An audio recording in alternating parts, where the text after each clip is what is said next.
बेटा एक बार आवाज चेक करिए, अगर आपको आवाज आ रही है तो लेक्चर स्टार्ट करते हैं जल्दी से, फास्ट।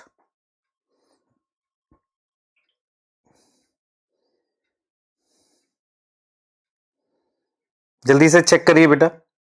हाँ लाइव है बिल्कुल।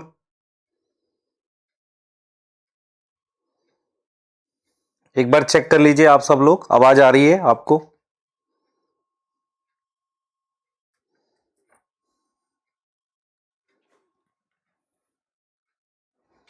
हाँ गुड मॉर्निंग बेटा। डाउट के लिए एक सेपरेट क्लास लगा देते हैं लाइव, उसमें आप डाउट पूछ लो प्रिंसिपल ऑफ इनहेरिटेंस के, ये कर सकते हैं, है ना? कितने लेक्चर हैं? प्रिंसिपल ऑफ इनहेरिटेंस मैंने करा दिया, strategy for enhancement in food production 2 lecture हैं, एक आज और एक कल। हाँ तो आपका एक सेपरेट लेक्चर लगा देते हैं इवनिंग में कभी, ठीक है, जिसमें आप डाउट्स पूछ लो। मतलब बेसिकली मैं ये सोच रहा हूं कि आप कल लगा सकते हैं, कल थर्सडे है, तो थर्सडे का मैं एक चीज चाह रहा था आपसे। बेटा देखो मेरी बात सुनो, टाइम आपका 10:30 का अलॉटेड है और ये मैंने नहीं किया हुआ, सिस्टम से आ रखा है, ठीक है, ये सिस्टम से आ रखा है। 8 बजे क्यों किया गया था? क्योंकि वो केमिस्ट्री की आपकी लाइव क्लास होनी थी। नॉर्मली मैं एक दिन पहले रिकॉर्ड करता हूं तो आपको वो टाइम से मिल जाता है, तो आप उसको कर लिया करो, है ना? उसमें अब बार बार एक ही चीज लिखने से कोई फायदा तो हो नहीं रहा। कमिंग टेस्ट का रिवीजन सिलेबस मैंने बता रखा है बेटा, पीडीएफ अपलोडेड है उसकी, तो जो बच्चे इसको देख रहे हैं मैं एक बार बता दूं आपको, है ना? मैंने दोबारा बोला था, अगर डाउट नहीं है तो अटेंड करना जरूरी नहीं है, ट्रू। अगर आपको डाउट नहीं है तो अटेंड करना जरूरी नहीं है। हाँ एक काम कर सकते हैं, मैं आपसे एक चीज पूछ रहा था। 13th को है बायोलॉजिकल क्लासिफिकेशन, मॉर्फोलॉजी, एनाटॉमी और सेल, ये 4 चैप्टर हैं। हाँ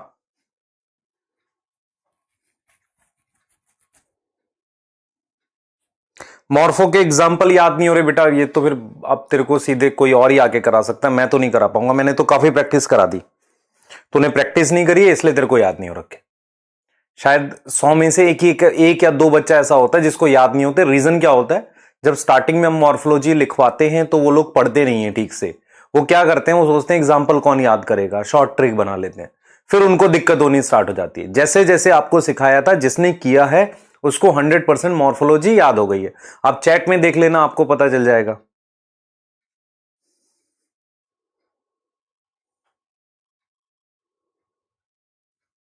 क्लियर है? हाँ उसमें टेस्ट 1 का सिलेबस भी आएगा, टेस्ट 2 में टेस्ट 1 का सिलेबस भी आएगा, पहले बता रहा हूं। हाँ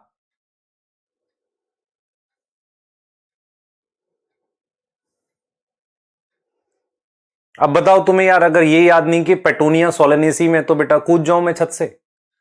अब इससे ज्यादा नहीं करा सकता ना आपको, मैंने पता नहीं कितने ही क्वेश्चंस करा दिए।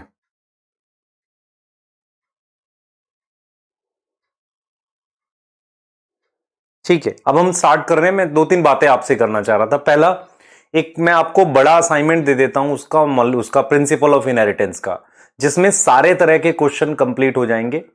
तो लगभग 100-125 क्वेश्चन का असाइनमेंट होगा। लास्ट में आप क्या करना, जब अपने नोट्स रिवाइज करोगे, उन असाइनमेंट को जरूर बना लेना एग्जाम से पहले। 100-125 क्वेश्चन आप बना लेना, आपके सारे टॉपिक कवर हो जाएंगे उसमें। ये कर लेते हैं, क्योंकि बड़ा चैप्टर जब भी होता है ना, तो हमें ऐसा लगता है एक बड़ा असाइनमेंट दे दे लास्ट में, ताकि आपकी सारी चीजें उसी में कवर हो जाए। एक नॉर्मल मतलब हल्का अप लेवल रहेगा, लेकिन वो ठीक रहेगा, आपको सारी चीजें कवर करा देगा। ठीक है? हाँ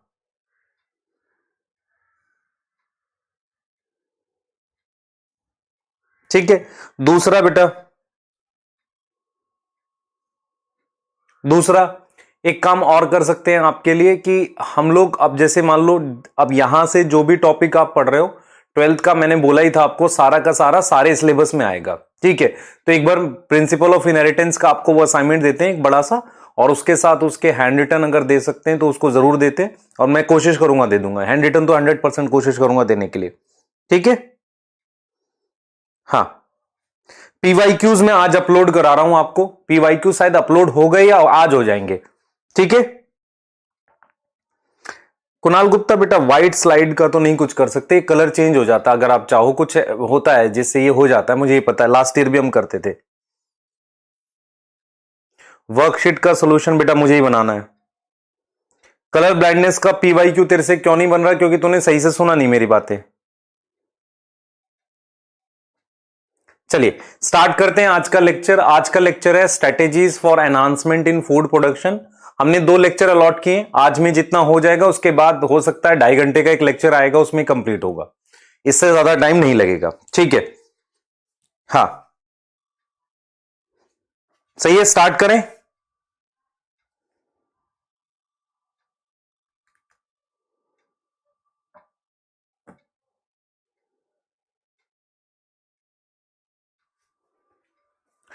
ठीक है बेटा, अब हम लेक्चर को स्टार्ट कर रहे हैं। स्टार्ट करने से पहले कुछ चीजें मैं क्लियर कर देता हूं। 2-3 चैप्टर्स ऐसे हैं जिनको आपको समझने से पहले इनके अंदर छुपी हुई प्रॉब्लम्स को समझना पड़ेगा। जैसे ये जो चैप्टर है आपका strategies for enhancement in food production, जब आप फील करते हो कि यार इसकी वेटेज क्या है, तो मैं कहूंगा 2 क्वेश्चन, ठीक है। इस चैप्टर को अगर आप वेटेज से पढ़ोगे तो थोड़ा आपको इंटरेस्टिंग नहीं लगेगा, आपको मजा नहीं आएगा। लेकिन इस चैप्टर को जरा ऐसे समझो कि यार ये हमारी कंट्री में एक प्रॉब्लम है, जिस प्रॉब्लम का नाम है गरीबी, ठीक है। उस प्रॉब्लम से कहीं ना कहीं हमारी एग्रीकल्चर जुड़ी हुई है।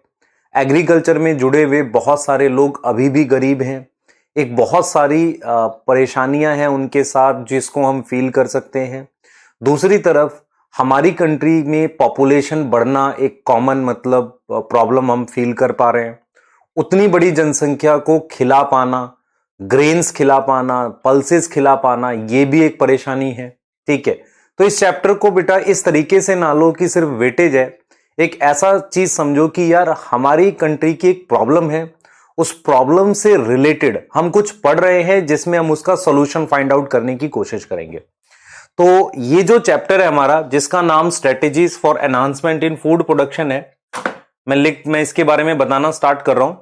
Strategies for enhancement in food production है, इसका थोड़ा सा मैं बैकग्राउंड बताऊंगा। इस चैप्टर के 2 पार्ट हैं। एक पार्ट है एनिमल ब्रीडिंग, जो हमारे रिस्पेक्टेड मनीष दुबे सर कराएंगे आपको, ठीक है। दूसरा पार्ट प्लांट ब्रीडिंग वाला मैं ले रहा हूं। पर एज अ होल अगर आप चैप्टर में समझेंगे, बहुत सारी ऐसी चीजें हैं जो आपने शायद आज तक समझी नहीं, जानी नहीं, जिसके लिए आपको जानना पड़ेगा। तो चैप्टर को स्टार्ट करते हैं। सबसे पहले मैं आपको इंडिया के एग्रीकल्चर के बारे में कुछ बातें बताना चाहूंगा, उसको डिस्कस करेंगे ताकि आप ये समझ सको कि रियल प्रॉब्लम कंट्री में कहां है, क्या दिक्कत है, इस चीज को आपको समझना पड़ेगा। तो सारा फोकस मेरी तरफ रखो और कंट्री की कुछ प्रॉब्लम के बारे में समझो। बेटा जब हमारा कंट्री आजाद हुआ था, फ्री हुआ था, तो बहुत सारी पॉपुलेशन एग्रीकल्चर बेस्ड थी, वो आज भी है, ठीक है। बहुत सारे इंडस्ट्रीज डेवलप नहीं हुई बहुत अच्छी, तो अभी भी पॉपुलेशन का एक बहुत बड़ा हिस्सा हमारा किसमें इन्वॉल्व है, एग्रीकल्चर में। हम ये मानते हैं कि हमारी पॉपुलेशन का लगभग 67% लोग एग्रीकल्चर में इन्वॉल्व हैं। ये पुराना डाटा है कि 67% लोग इन्वॉल्व हैं और हमारी कंट्री की जितनी कमाई है, जिसे आप जीडीपी कहते हो, उसका 33% एग्रीकल्चर से आता है। ये पुराना डाटा है। करंट डाटा ये है लगभग 60% के आसपास लोग 60% के आसपास लोग एग्रीकल्चर में लगे हुए हैं और टोटल कमाई का सिर्फ 17%। मैं आपको यह समझाने की कोशिश कर रहा हूं गरीबी है कहां एक्चुअल में। अगर पूरे एग्रीकल्चर में 60% लोग लगे हुए हैं और वो सिर्फ कमाई, टोटल कंट्री की कमाई का सिर्फ 17% कर पाते हैं, 17, तो ये एक बात कहां लेके जाएगी कि हां उस सेक्टर में काफी ज्यादा गरीबी है, काफी ज्यादा डिस्पैरिटी है। डिस्पैरिटी मतलब लोगों को चीजें अवेलेबल नहीं है। तो इसकी एक स्टोरी हम लोग मतलब लेकर चलेंगे। मैं आपको क्लियरली बताता हूं। आजादी से पहले, हमारे इंडिपेंडेंस से पहले एक टाइम था कि जब एग्रीकल्चर नॉन टैक्सेबल थी। नॉन टैक्सेबल मतलब एग्रीकल्चर से होने वाली इनकम पर कोई टैक्स नहीं था। तो जब कंट्री हमारी मतलब ब्रिटिश के अंडर आई, तो उन्होंने एग्रीकल्चर को टैक्सेबल कर दिया। मतलब क्या हुआ कि वो क्या करते थे, अपने एग्रीकल्चर में जो भी चीजें उगाते थे उसका कुछ परसेंट उन्हें टैक्स की फॉर्म में गवर्नमेंट को देना पड़ता था। उसकी वजह से हमारा मतलब एग्रीकल्चर में जो लोग इन्वॉल्व हैं वो और ज्यादा मतलब पुअर होते गए और ज्यादा वो गरीब होते गए। ये चीज समझो। तो टैक्सेस एग्रीकल्चर पे उनको और ज्यादा गरीब बनाया। दूसरा, टेक्नोलॉजी कोई इंप्रूव नहीं हुई एग्रीकल्चर में, कुछ भी ऐसा नहीं हुआ, तो और ज्यादा वो प्रोडक्शन घटी और वो गरीब रहे। एक टाइम ये था कि जब हमारी कंट्री आजाद हुई, फ्री हुई, तो हमें गेहूं इंपोर्ट करना पड़ता था। हमें क्या करना पड़ता था, गेहूं इंपोर्ट करना पड़ता था। मतलब हमारी कंट्री में इतना गेहूं भी नहीं उगता था कि हम उस गेहूं को, उस वीट को मतलब अपनी कंट्री के लिए पूरा कर सके। तो we need to import that wheat from outside. ये एक सिचुएशन थी हमारे पास जब हमारी कंट्री फ्री हुई। तो उस समय के जो भी लीडर्स, जो भी लोग थे, उन्होंने काम किया इस पर, और एक वेव आई जिसे हम कहते हैं ग्रीन रेवोल्यूशन। ग्रीन रेवोल्यूशन क्या था, कब आया, आपको आइडिया है? 1947 में कंट्री आजाद हो रही है। 1960 के आसपास ग्रीन रेवोल्यूशन को लेकर काम होना स्टार्ट हुआ। ग्रीन रेवोल्यूशन क्या था, कुछ क्रॉप्स, कौन कौन सी, गेहूं, चावल, और हम बोल सकते हैं मेज, व्हीट, राइस, मेज, इसकी सडन प्रोडक्शन बढ़ गई। अचानक से काफी प्रोडक्शन बढ़ गई और कुछ स्पेशल वैरायटीज आई जिनके बारे में हम बात करेंगे, ठीक है, जिसपे ये चैप्टर भी बेस्ड है, ठीक है। दूसरा, उसके बाद फिर एग्रीकल्चर में और इंप्रूवमेंट हुई, ठीक है, और उसके बाद हमने एक चीज के बारे में जाना जिसे हम ऑर्गेनिक फार्मिंग कहते हैं। ऑर्गेनिक फार्मिंग आई। अब ऑर्गेनिक फार्मिंग क्या होती है वो भी हम जानेंगे। उसके अलावा फिर हमारे पास जेनेटिकली मॉडिफाइड प्लांट आ गए। बायोटेक के थ्रू कुछ हमने क्रॉप इंप्रूवमेंट करी। तो अगर मैं आपसे कहूं कि हमारे इंडिया के एग्रीकल्चर की जर्नी क्या है, तो आप ये देखेंगे कि 60% लोग 17% इनकम के लिए जुड़े हुए हैं। पहली बात, देश जब फ्री हो रहा था तो हम क्या थे, सेल्फ सफिशिएंट नहीं थे। ग्रीन रेवोल्यूशन ने हमें सेल्फ सफिशिएंट बनाया। करंटली हम लोग ग्रेन्स के, गेहूं चावल के वर्ल्ड में सेकंड लार्जेस्ट प्रोड्यूसर हैं। ट्रू, पर कंज्यूमर भी हैं काफी बड़े। ऐसा नहीं कि हम बहुत हाई लेवल एक्सपोर्ट्स कर रहे हैं, ठीक है, ऐसा नहीं है, लेकिन हम हम प्रोड्यूसर है डेफिनेटली। तो ग्रीन रेवोल्यूशन ने काफी ज्यादा हेल्प करी हमारी, ताकि प्रोडक्शन बढ़ सके। उसके कुछ नुकसान भी हैं जिसे हम कहते हैं ग्रे एरियाज, कुछ ग्रे एरियाज भी रहे हैं। लेकिन कहीं ना कहीं आपको अपनी एग्रीकल्चर को, अपनी कंट्री की प्रॉब्लम को फील करना पड़ेगा, तभी आप इस चैप्टर को बेटर अंडरस्टैंड कर सकते हो। क्योंकि जब तक आप ऐसे चैप्टर्स में ये नहीं समझोगे कि प्रॉब्लम क्या है, तब तक आप उसके सॉल्यूशन को सोच नहीं पाओगे और आंसर करते वक्त गलतियां कर सकते हो। तो आपको ये क्लियर होना चाहिए कि हमारा जो एग्रीकल्चर है वो क्या है, कैसे है। तो अगर मैं चैप्टर को स्टार्ट करता हूं, ठीक है, चैप्टर को स्टार्ट करता हूं। प्लांट ब्रीडिंग आज का गोल है। तो टोटल पॉपुलेशन इन्वॉल्व, एनसीईआरटी ने बेटा 33% लिखा है। ये 33% जो है ये पुराना डाटा है, ठीक है। और परसेंट ऑफ जीडीपी कितना है, लगभग मतलब 67% लोग इन्वॉल्व हैं और हमारे पास 33% जीडीपी का है। करंट डाटा तो 17% है बेटा, करंट पूछेगा पुराने वाला ही। और हमारे पास इसमें लगभग 60% पीपल इन्वॉल्व है। इसका मतलब वहां से उन्हें प्रॉफिट नहीं मिला, कम लोग इन्वॉल्व है कंपैरेटिवली पहले के कंपैरिजन में। हम जो ब्रांचेस की बात करते हैं एग्रीकल्चर में, 4 ब्रांचेस हैं। लाइव स्टॉक का मतलब होता है, लाइव स्टॉक मतलब जिंदा चीजें, लाइक कैटल, गाय भैंस पालना, ये आ जाएगा एनिमल ब्रीडिंग वाले में। Live stock production, crop production, agricultural economics. Agricultural economics का मतलब वो चीजें जिससे आप प्रॉफिट पे बात कर सकते हो। या एग्रीकल्चर इंजीनियरिंग मतलब हो सकता है कि जैसे छोटे इंस्ट्रूमेंट बनाना जो एग्रीकल्चर में काम आए। लेकिन हमारे लिए एज अ इंडियन, हमारे लिए एग्रीकल्चर का सिर्फ एक मीनिंग मुझे समझ में आता है, दैट इज क्रॉप प्रोडक्शन। तो हम इस पे ज्यादा बात करेंगे। ऑल्दो अगर आप ध्यान से देखें, एग्रीकल्चर की काफी सारी ब्रांचेस हैं, लेकिन बहुत सारी ब्रांचेस डेवलप नहीं है। जैसे एग्रीकल्चर इकोनॉमिक्स, हमने क्या बना रखे हैं, छोटे छोटे ऐसे सेल्फ हेल्प ग्रुप्स होते हैं जो एग्रीकल्चर में मदद करते हैं, वो सब भी हो सकते हैं। या इंजीनियरिंग में आपको पता है छोटे छोटे इंस्ट्रूमेंट आते हैं, ये सब बात कर सकते हैं। लेकिन हमारा अभी सिर्फ पर्पस, हम बात करते हैं जब भी, इसकी बात करते हैं क्रॉप प्रोडक्शन की। क्या यहां तक क्लियर है? हम टॉपिक को आगे लेके जा सकते हैं, बताइए।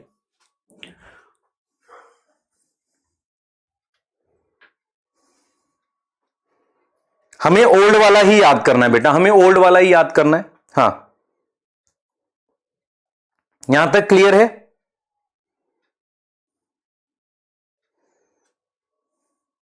ठीक है बेटा। हाँ, आप जब तक इसको एज अ प्रॉब्लम नहीं लेंगे आप सॉल्यूशन नहीं निकाल सकते।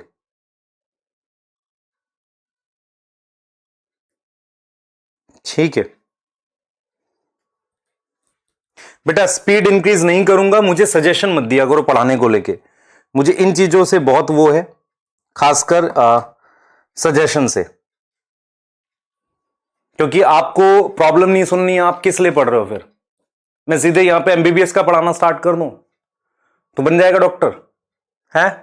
बता, तुझे नहीं पढ़ना बेटा वो कोई इशू नहीं है ना? हाँ, स्पीड इंक्रीज करके एक ही डाटा में लिखवा दूं, कर लेगा?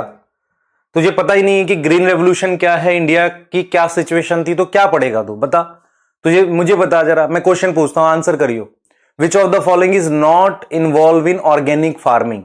ए chemical fertiliser, B high yielding variety, C और डी। सी मान ले हम लिख देते हैं केमिकल पेस्टिसाइड, डी हम लिख देते हैं वीडीसाइड। क्या नहीं इन्वॉल्व करते ऑर्गेनिक फार्मिंग में? बता बेटा जल्दी से, तुझे आता ही नहीं कुछ तो कैसे करेगा बच्चे? समझ इस बात को, ऑर्गेनिक फार्मिंग में क्या इंक्लूड नहीं होता, अभी आपको समझ आएगा सारी बातें। ये क्वेश्चन आया हुआ है पीवाईक्यू में, तेरे को मिलेगा, तो टीचर की बात सुनना सीख, तभी आएगा लाइफ में कुछ। इनिशियल स्टेज क्या है, ध्यान दो बेटा। इनिशियल स्टेज आफ्टर 1947 क्या है?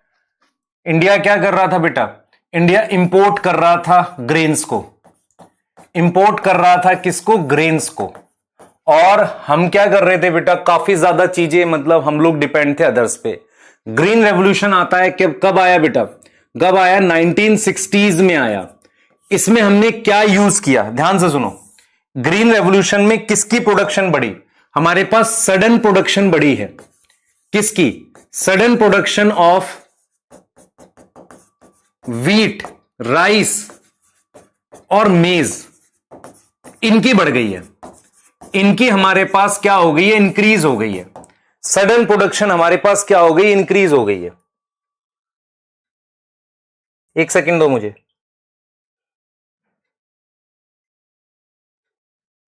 क्लियर है? समझो ध्यान से। तो सडन प्रोडक्शन किसकी बढ़ गई है? गेहूं की, राइस की और मेज की इंक्रीज हो गई। और सुनो ध्यान से, इसको ग्रीन रेवोल्यूशन कहते हैं। ग्रीन रेवोल्यूशन में कौन सी क्रॉप्स इन्वॉल्व थी? आप लिखोगे सेमी डवार्फ वैरायटीज। कौन सी? सेमी डवार्फ वैरायटीज इन्वॉल्व थी। और आप वो कैसे लाए थे? कैसे लाए थे? Develop by plant breeding. तो इसका मतलब कहीं ना कहीं प्लांट ब्रीडिंग हम ग्रीन रेवोल्यूशन से लिंक करेंगे। हम किससे लिंक करेंगे? ग्रीन रेवोल्यूशन से लिंक करेंगे। अगर मैं आज आपसे पूछूं कि ग्रीन रेवोल्यूशन का कोई ग्रे एरिया बता सकते हो? ग्रे एरिया समझ में आता है, अगर कॉन्सेप्चुअल क्वेश्चन आ गया गलत करके आओगे, ये कॉन्सेप्ट है।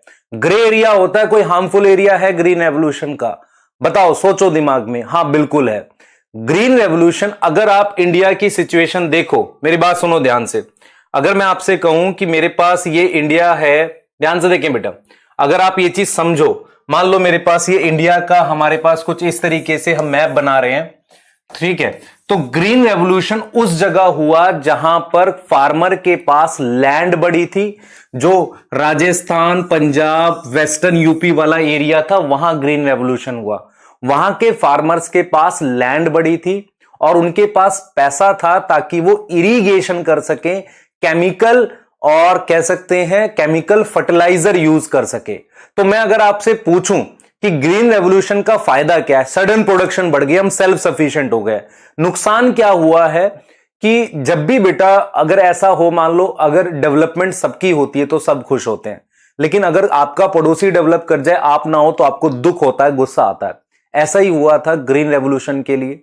कुछ स्टेट के लोग ज्यादा डेवलप किए, ज्यादा फायदा हुआ। पंजाब के फार्मर, वेस्टर्न यूपी के फार्मर और हरियाणा के फार्मर्स को बेनिफिट हुआ, क्योंकि उनकी लैंड बड़ी थी। बड़े लैंड में प्रॉफिट निकल के आता है।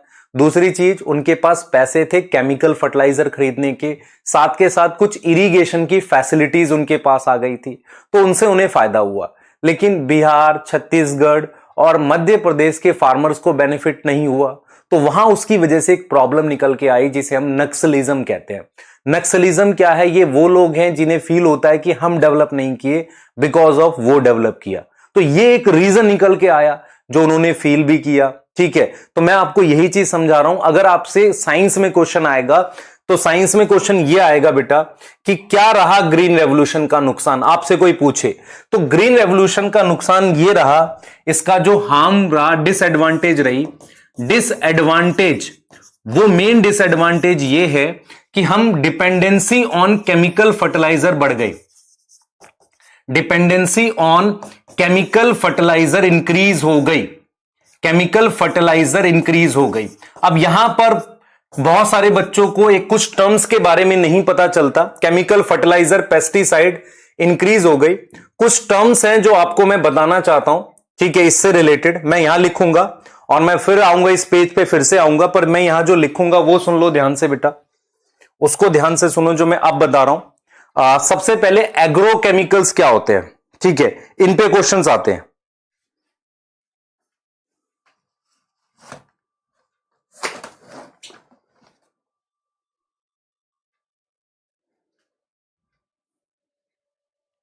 क्लियर है? ध्यान से सुने बेटा, व्हाट आर एग्रोकेमिकल्स। आपको यह पता होने चाहिए कि एग्रोकेमिकल्स क्या होते हैं।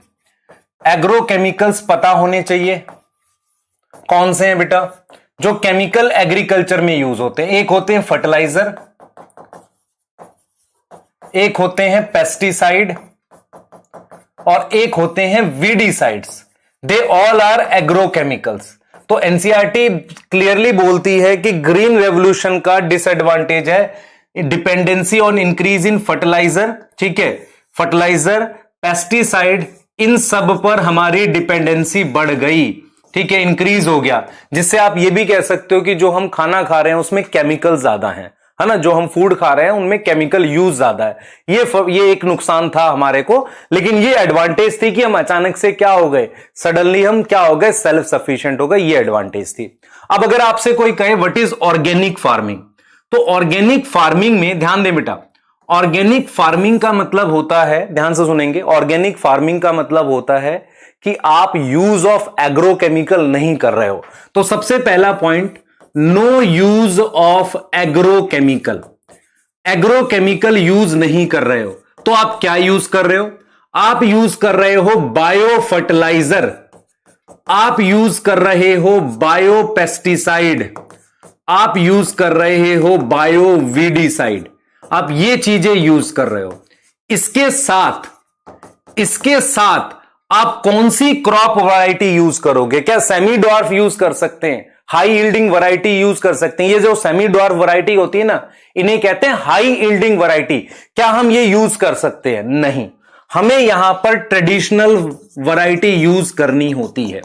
ट्रेडिशनल वैरायटी का मतलब होता है ये वो वैरायटी हैं जो हमारे इंडिया में अपने आप डेवलप हुई है, हमने किसी बाहर की वैरायटी से क्रॉस करके नहीं बनाया। तो जो नॉर्मल वैरायटी, देसी वैरायटी कहते हैं, उसको यूज करना पड़ता है। ये पीवाईक्यू का क्वेश्चन है, चेक करना, आपको मिलेगा। पीवाईक्यू का ये क्वेश्चन है जिसमें ये बोला था कि ऑर्गेनिक फार्मिंग में क्या यूज नहीं करते, ये आपके सामने आंसर। क्लियर है बेटा? देख लो, तो यहां आप क्या यूज नहीं करते, नो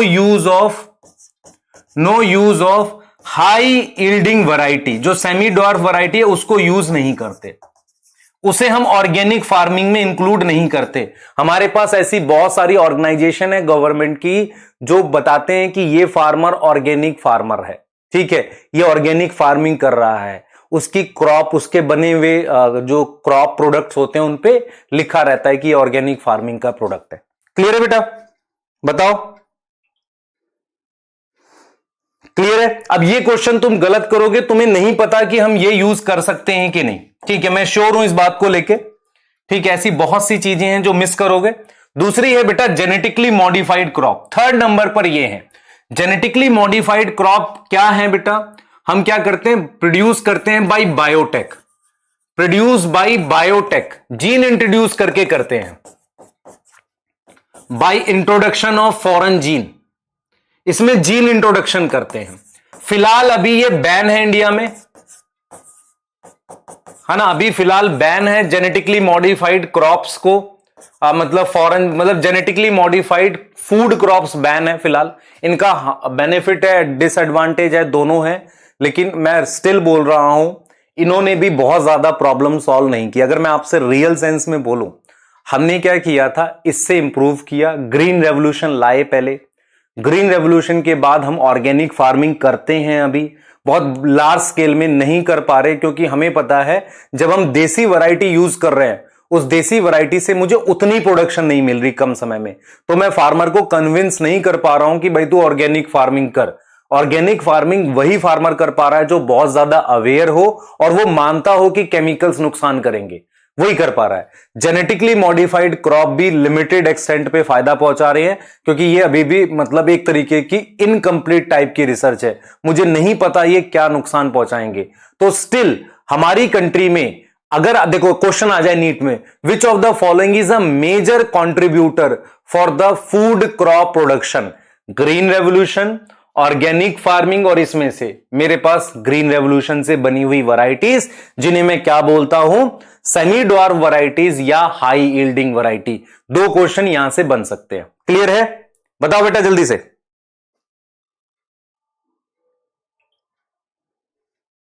क्लियर है?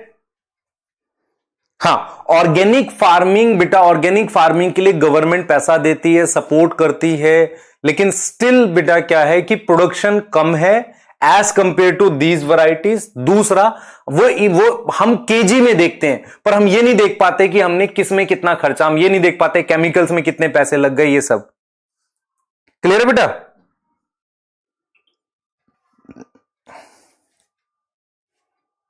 हाँ, बायो कंट्रोल आएगा ना, यहां पे बायो कंट्रोल एजेंट भी आ जाएगा। बायो पेस्टिसाइड वही हो गया ना। चीजों को समझने की कोशिश करो। एग्रो केमिकल्स ये सब हैं, पेस्टिसाइड, वीडिसाइड्स। वीडिसाइड वीड को मारते हैं।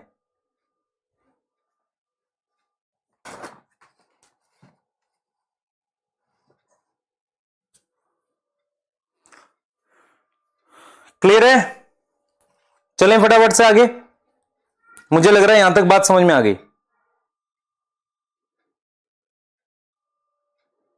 बेटा यूज इसलिए नहीं करते क्योंकि ऑर्गेनिक फार्मिंग के नॉर्म्स जो गवर्नमेंट ने तय कर रखे हैं इंडिया में और अदर कंट्री से आए हैं, जो रूल्स हैं उनके अकॉर्डिंग आपको ट्रेडिशनल वैरायटी यूज करनी है, नहीं तो पता नहीं चलेगा कि ऑर्गेनिक फार्मिंग की रियल प्रोडक्शन किसकी वजह से आई है। हाँ, क्लियर है? ठीक है, आ जाओ नेक्स्ट, आओ फटाफट से। अब आओ बेटा, हम बात करते हैं reason for green revolution is. अगर मैं आपसे पूछूं, देखो मेरी बात सुनना ध्यान से, ध्यान सुनना। एनसीईआरटी क्लियरली कहती है कि किसने ग्रीन रेवोल्यूशन का नाम नहीं सुना हुआ है। ग्रीन रेवोल्यूशन एक ऐसी चीज थी जिसने हमें सेल्फ सफिशिएंट बनाया। दूसरी चीज क्या है, क्रॉप प्रोडक्शन बढ़ाने के कुछ तरीके होते हैं, ध्यान से सुनेंगे बेटा। क्रॉप प्रोडक्शन बढ़ाने के कुछ तरीके होते हैं, उनमें से एक मेथड क्या है कि आप लैंड का एरिया बढ़ा दो। दूसरा मेथड क्या है कि आप टेक्निक्स इंप्रूव कर दो, मतलब किसकी, इरिगेशन की, बेटर फार्म प्रैक्टिस कर दो। तीसरा तरीका क्या है, हमारे पास इंप्रूव वैरायटीज, जिन्हें हम क्या बोलते हैं, हाई यील्डिंग वैरायटीज। तो ग्रीन रेवोल्यूशन का जो रीजन है, मैं आपको अगर कहूं कि हम किस तरीके से, how we can increase farm production, ध्यान से सुनेंगे, वी कैन इंक्रीज प्रोडक्शन। भाई प्रोडक्शन बढ़ाने के तीन तरीके हैं आपके पास। फर्स्ट है इंक्रीज एकरेज। एकरेज का मतलब होता है एरिया। एरिया आप बढ़ा सकते हो पर लिमिटेड। दूसरा better farm practice. Better farm practice का मतलब हो गया इरिगेशन वगैरह बेटर करना, बेटर फार्म प्रैक्टिस। ठीक है, तो ये कर सकते हो आप समझ लो ध्यान से। तीसरा आप क्या कर सकते हो, high yielding varieties. High yielding varieties कहते हैं इन्हें, जिनकी प्रोडक्शन हाई होती है। अब कहीं ना कहीं आप समझो ध्यान से, ऐसा नहीं है ना कि मैं एरिया अनलिमिटेड बढ़ा सकता हूं। मैं आपको एक चीज क्लियर करता हूं, हमारी कंट्री में ऑलरेडी डिसाइडेड है कि ये खेती का एरिया है और ये एरिया मेरा खेती का नहीं है, यहां एग्रीकल्चर नहीं कर सकते, उसे हम बंजर या बैरन लैंड कहते हैं। आप हर साल जब गवर्नमेंट रिपोर्ट पब्लिश करती है तो उस रिपोर्ट में बताती है कि भाई हमारे पास इतने लाख हेक्टेयर खेती का एरिया, उसमें थोड़ा बढ़ा है। बढ़ता कैसे है? जो बंजर लैंड होती है उसको कन्वर्ट कर लेते हैं कई बार खेती वाले एरियाज में, ऐसा पॉसिबल है, ठीक है। पर ये हम लिमिटेड कर सकते हैं, अनलिमिटेड नहीं कर सकते। दूसरी चीज क्या है, अब फार्म प्रैक्टिस भी थोड़ी बहुत ही इंप्रूवमेंट करेगी क्रॉप प्रोडक्शन को, पर क्रॉप प्रोडक्शन को मेनली कौन इंक्रीज करता है? High yielding varieties. तो ये इंक्रीज करते हैं प्रोडक्शन को लिमिटेड, इंक्रीज करेंगे प्रोडक्शन को लिमिटेड। लिमिटेड मतलब बहुत ज्यादा इंक्रीज नहीं करेंगे। ये वाले क्या करेंगे बेटा? Can increase production, can increase production to large extent, production to large extent, बहुत ज्यादा एक्सटेंट में प्रोडक्शन को बढ़ा देंगे। समझ लो ध्यान से। तो अगर आपसे कोई पूछे reason for green revolution is, हम बोलेंगे high yielding varieties, high yielding varieties. किसकी? हाई यील्डिंग वैरायटीज जिसकी प्रोडक्शन हाई है और वो डिजीज रेजिस्टेंट है। ये 2 पॉइंट याद रखना, एक तो उसकी प्रोडक्शन हाई है प्लस वो डिजीज रेजिस्टेंट है, 2 चीजें हैं उसमें। डिजीज रेजिस्टेंट है, प्रोडक्शन हाई है। किसकी हम बना रहे हैं बेटा? ऑफ व्हीट की, मेज की और राइस की।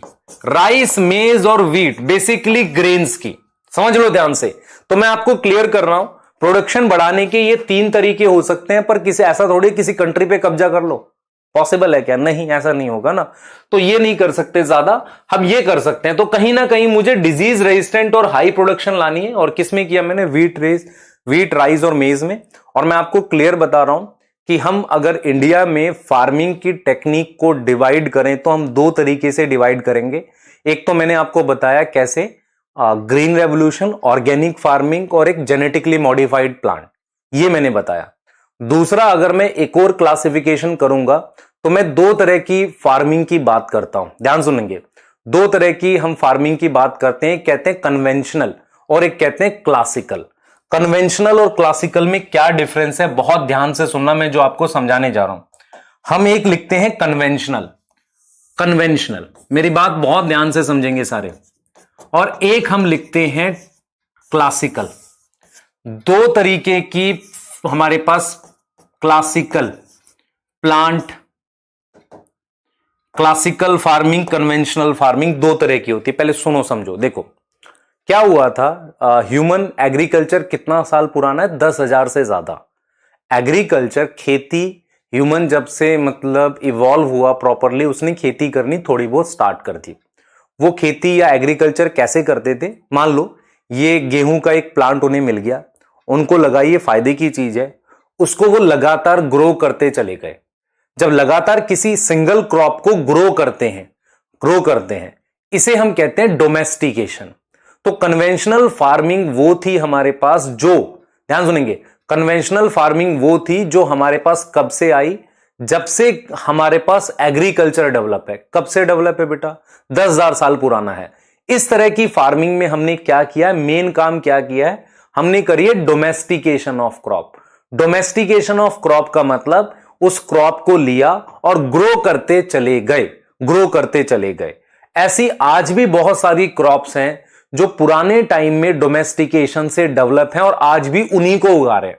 तो आपको ये समझ में आना चाहिए कि कन्वेंशनल फार्मिंग ये क्या है बेटा? ओल्ड मेथड्स हैं, ये पुराने मेथड्स हैं जिनमें आप मेनली क्या करते हो? मेनली डोमेस्टिकेशन करते हो। मेनली आप क्या करते हो? डोमेस्टिकेशन करते हो, है ना? डोमेस्टिकेशन करते हो, डोमेस्टिकेशन ऑफ क्रॉप ये करते हो।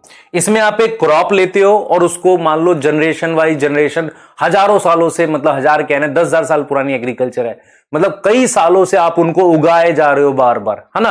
और आज भी मैनी मॉडर्न डे क्रॉप्स, बहुत सारी ऐसी मॉडर्न डे क्रॉप्स हैं जो किसका प्रोडक्ट है? प्रोडक्ट ऑफ कन्वेंशनल फार्मिंग, उसका है, कन्वेंशनल फार्मिंग का प्रोडक्ट है।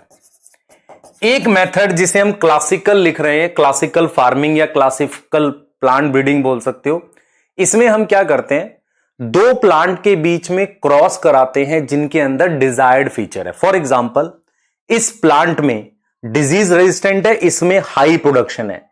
इन दोनों के बीच में जब मैं क्रॉस करा रहा हूं तो उसे मैं क्लासिकल ब्रीडिंग कह रहा हूं, क्लासिकल प्लांट ब्रीडिंग, या मैं बोल सकता हूं क्लासिकल फार्मिंग एक तरीके से।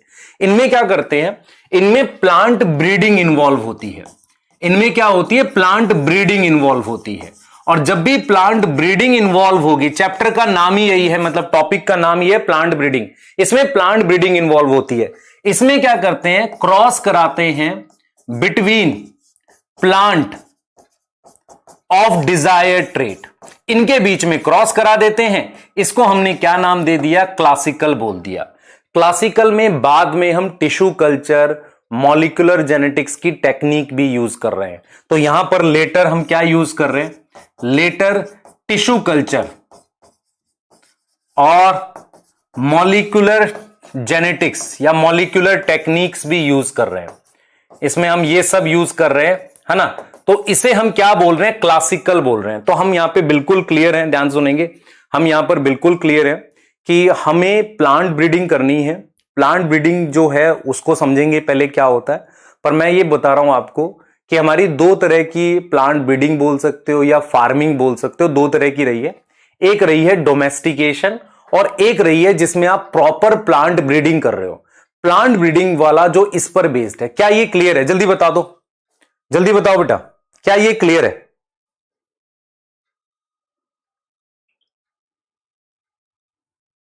जल्दी बताओ, फास्ट।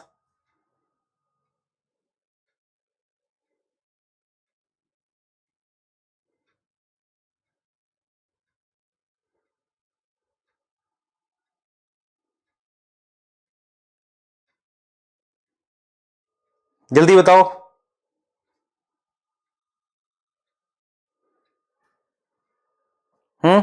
ये क्लियर है, मेरी बात समझो ध्यान से। आपको प्लांट ब्रीडिंग में हाई यील्डिंग वैरायटी बनानी है। मैं प्लांट ब्रीडिंग की डेफिनेशन बता रहा हूं, उसमें दो तरीके हैं, क्लासिकल, कन्वेंशनल, उसको फिर लिख दूंगा, कोई दिक्कत नहीं। लेकिन आपको यह समझ में आना चाहिए कि पहले क्या करते थे, अब क्या करते हैं। आपको इंडिया की एक पिक्चर बननी चाहिए कि हम जब आजाद हुए तब क्या सिचुएशन थी, हमने ग्रीन रेवोल्यूशन का सहारा लिया तो क्या हुआ, और फिर हमारे पास अभी ऑर्गेनिक फार्मिंग एक ब्रांच है, नहीं डेवलप है, जेनेटिकली मॉडिफाइड प्लांट नहीं डेवलप है। हमारे खाने का मेन प्रोडक्शन किससे आ रहा है, प्लांट ब्रीडिंग से आ रहा है, जो किसके थ्रू आई थी, ग्रीन रेवोल्यूशन के थ्रू। आप ऐसे बहुत सारे आर्टिकल्स पढ़ेंगे, क्या मुझे ग्रीन रेवोल्यूशन 2.0 चाहिए, ट्रू चाहिए। रीजन क्या है, क्लाइमेट बदल चुका है, सेम क्रॉप अब उतनी प्रोडक्शन नहीं दे रही है। ठीक है, क्लियर है, सेम क्रॉप उतनी प्रोडक्शन नहीं दे रही है। तो we need green revolution 2.0, that is true 100%। अब मैं बेटा आपको यहां पे क्लियर है, तो मैं सबसे पहले अगर आपसे कहूं प्लांट ब्रीडिंग क्या है बेटा, व्हाट इज प्लांट ब्रीडिंग, तो मैं लिखूंगा पर्पसफुल। देखो डेफिनेशन सुनो, पर्पसफुल मैन्युपुलेशन। मैन्युपुलेशन का मतलब होता है हमने अपनी मर्जी से मैन्युपुलेट किया, मैन्युपुलेशन ऑफ प्लांट क्रॉप्स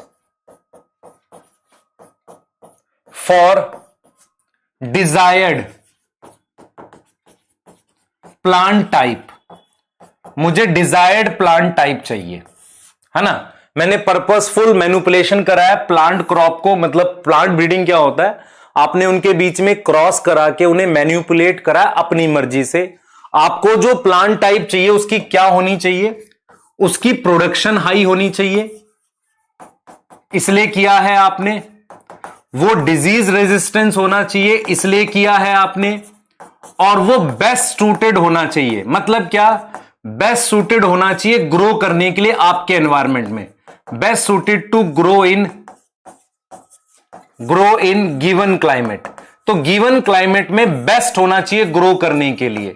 तो ये चीजें जो हैं इसे आप प्लांट ब्रीडिंग कहते हो। आपने पर्पसफुली किया है और आपने ये करने के लिए बेसिकली क्या किया, दो प्लांट को क्रॉस कराया। तो जो प्लांट आप चाह रहे हो वो क्या होना चाहिए, उसकी प्रोडक्शन हाई हो, उसमें डिजीज रेजिस्टेंट हो और वो वेल सूटेड हो किसमें ग्रो करने के लिए, गिवन क्लाइमेट में। क्या ये बात क्लियर है? ठीक है। और यहां पर फिर हम वही बोलते हैं कि यार हमने दो तरह की प्लांट ब्रीडिंग या फार्मिंग करी है प्लांट्स को लेके, एक कन्वेंशनल एक क्लासिकल।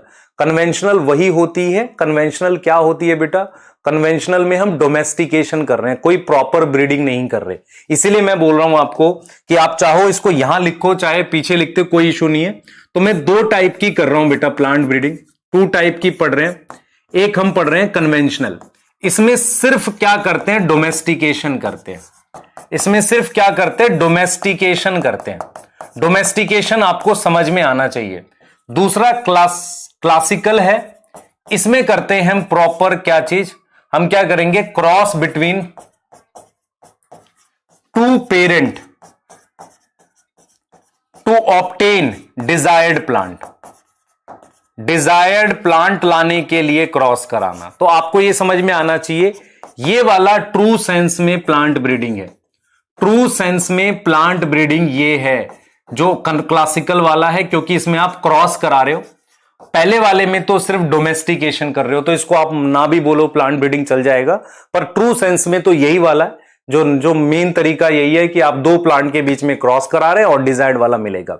अब क्या होगा, आपसे ये पूछ सकते हैं हम कि किन ट्रेड्स के लिए आप प्लांट ब्रीडिंग करते हो। हम ये पूछ सकते हैं कौन सी ऐसी ट्रेट है जिनके लिए आप प्लांट ब्रीडिंग करते हो। क्लियर है, उन ट्रेड्स को हम देखेंगे किन कैरेक्टर्स के लिए करते हो। पहला ध्यान सुनेंगे, प्लांट ब्रीडिंग क्यों की जाती है। पहला हाई प्रोडक्शन, दूसरा डिजीज रेजिस्टेंट, तीसरा resistant to environmental stress. Environment से कौन सा स्ट्रेस होता है प्लांट को, क्या क्या नुकसान मतलब स्ट्रेस फील होता है, टेम्परेचर मतलब कम ज्यादा तापमान, सैलिनिटी कम पानी होना, ये एनवायरमेंटल स्ट्रेस है। और हम लिखेंगे रेजिस्टेंट टू इंसेक्ट। ये रीजन है जिनके लिए प्लांट ब्रीडिंग की जाती है। क्लियर है बेटा। हाँ, एक कह रहा है सर चैप्टर ही बेकार है बेटा, तू तेरा नहीं होने का, मैं पहले बता रहा हूं। जब तक कोई चैप्टर में इंटरेस्ट नहीं लेगा बेटा, सिलेक्शन ऐसे नहीं होते। ठीक है, डॉक्टर तुम बन लिए फिर। क्लियर है। हाँ बेटा, डोमेस्टिकेशन का मतलब सेम वैरायटी बार बार ग्रो करना। ठीक है। हाँ, अब मुझे सिर्फ क्या करना है, मुझे आपको क्या करना है, ट्रेड्स लिखनी है। किस लिए करोगे, फर्स्ट इंक्रीज क्रॉप प्रोडक्शन। तुम एक्चुअल में मार्क्स के लिए पढ़ते हो, जिस दिन तुम रियल में समझने के लिए पढ़ोगे इतनी प्रॉब्लम नहीं होगी बेटा। इंक्रीज क्रॉप प्रोडक्शन, ठीक है। सेकंड फर्स्ट ये हो गया increase crop production, increase resistant to against disease. चुटकुले सुनाऊं इसमें, कंटेंट पढ़ाऊंगा ना। हाँ क्लियर है। Third resistant against stress. कौन सा स्ट्रेस, एनवायरमेंटल स्ट्रेस। तुम्हें नहीं पता स्ट्रेस के बारे में तो देख लो। एक हो सकता है मेरे पास सैलिनिटी, नमक होता है। जरा मुझे ये बता देना नमक कैसे बढ़ता है, ज्ञान वाले बच्चे दो चार बताएंगे। मुझे जरा ये बता दो बस कि नमक कैसे बढ़ता है सॉइल में। सैलिनिटी, ठीक है। टेम्परेचर, ड्रॉट सूखा, इनसे बचना है। और resistant against insect, against insect. Crop production, increase quality, मुझे क्वालिटी भी बढ़ानी है। क्वालिटी का मतलब एक ऐसा चावल हो जिसमें प्रोटीन हो, तो इसे कहते हैं क्वालिटी बढ़ाना। हाँ भाई, दो क्वेश्चन आएंगे। ठीक है। हाँ भाई, मुझे जरा बताओ जल्दी। एसिड रेन से सैलिनिटी बढ़ती है, शाबाश। मनोज सही बोल रहा है बेटा, तू तेरा सही है। वाटर लॉगिंग से नहीं, इवेपोरेशन से। हाँ गीतांश, एक ही तरीका है सैलिनिटी बढ़ने का। जब आप क्या करते हो, पानी बाहर निकालते हो, जो ग्राउंड वाटर होता है वो खारा होता है ना, सलाइन होता है। उस पानी को जब बाहर निकालते हो और फील्ड में ले जाते हो, पानी इवेपोरेट हो जाता है और फील्ड में सैलिनिटी बढ़ती है। इसीलिए इसका सोल्यूशन क्या है, डिप इरिगेशन। थोड़ा थोड़ा पानी यूज करोगे तो सैलिनिटी नहीं बढ़ेगी। आशीष तेरा तो फालतू है, चैप्टर फालतू नहीं है। ऐसा लिखेगा तुझे ब्लॉक कर देंगे परमानेंट जीवन से। आ जाओ भाई, प्लांट ब्रीडिंग कर रहे हैं। देखो देखो भाई, प्लांट ब्रीडिंग क्या कह रहा है? कह रहा है traditional farming can only increase limited biomass food for human, better management practice increase in acreage can increase yield but only a limited extent. Plant breeding as a technology has helped increase yield to very large extent. yield बढ़ा रहा है बहुत large extent में। वो in India has not heard of green revolution। किसने green revolution के बारे में नहीं सुन रखा? ठीक है, क्लियर है। जिसने हमारी क्या की थी, नेशनल रिक्वायरमेंट मीट करी थी और उसके साथ साथ हमें क्या बनाया था, एक्सपोर्टर बनाया था। देख रहे हो, we can export it. Green revolution was dependent to large extent on plant breeding. Direct question आएगा ग्रीन रेवोल्यूशन किस पे डिपेंड था, और इसमें किसकी प्रोडक्शन बढ़ी थी, व्हीट, राइस, मेज वगैरह की मेनली। उसके बाद प्लांट ब्रीडिंग क्या है, purposeful manipulation of plant species in order to create desired plant type that are better suited for cultivation, give better yields and are disease resistant. Clear है? हाँ सही है। हाँ, तो conventional plant breeding has been practised for thousands of year. ठीक है, since the beginning of the human civilisation.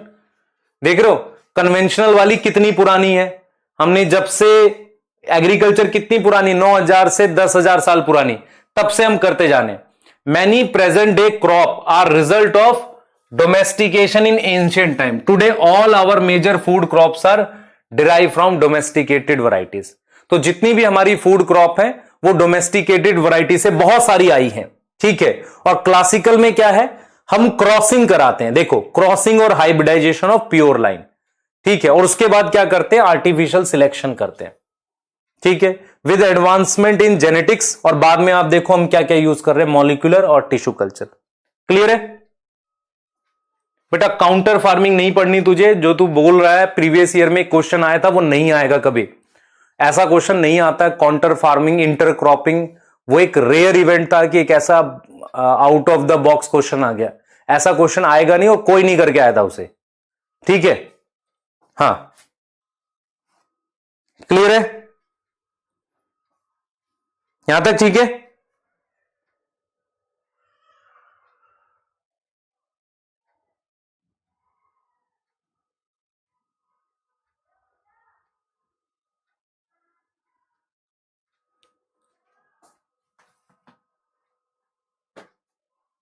ठीक है, नेक्स्ट करेंगे बेटा।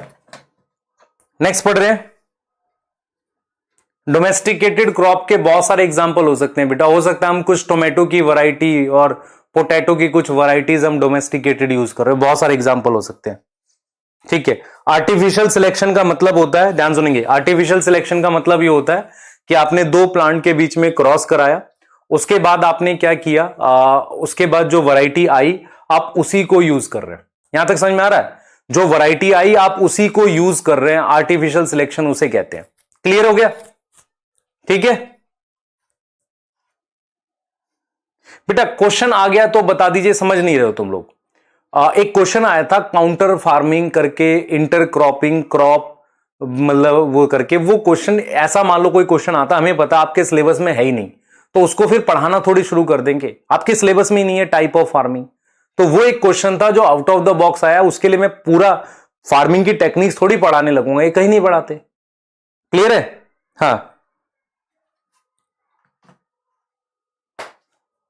ठीक है, अब मैं जो चीजें बताने जा रहा हूं, स्टेप्स हैं प्लांट ब्रीडिंग के, पहले सुन लो ध्यान से। सारे स्टेप्स मैं लाइन वाइज बोल रहा हूं, समझा रहा हूं, और कैसे कैसे मूव करेंगे वो सारे सुनो ध्यान से।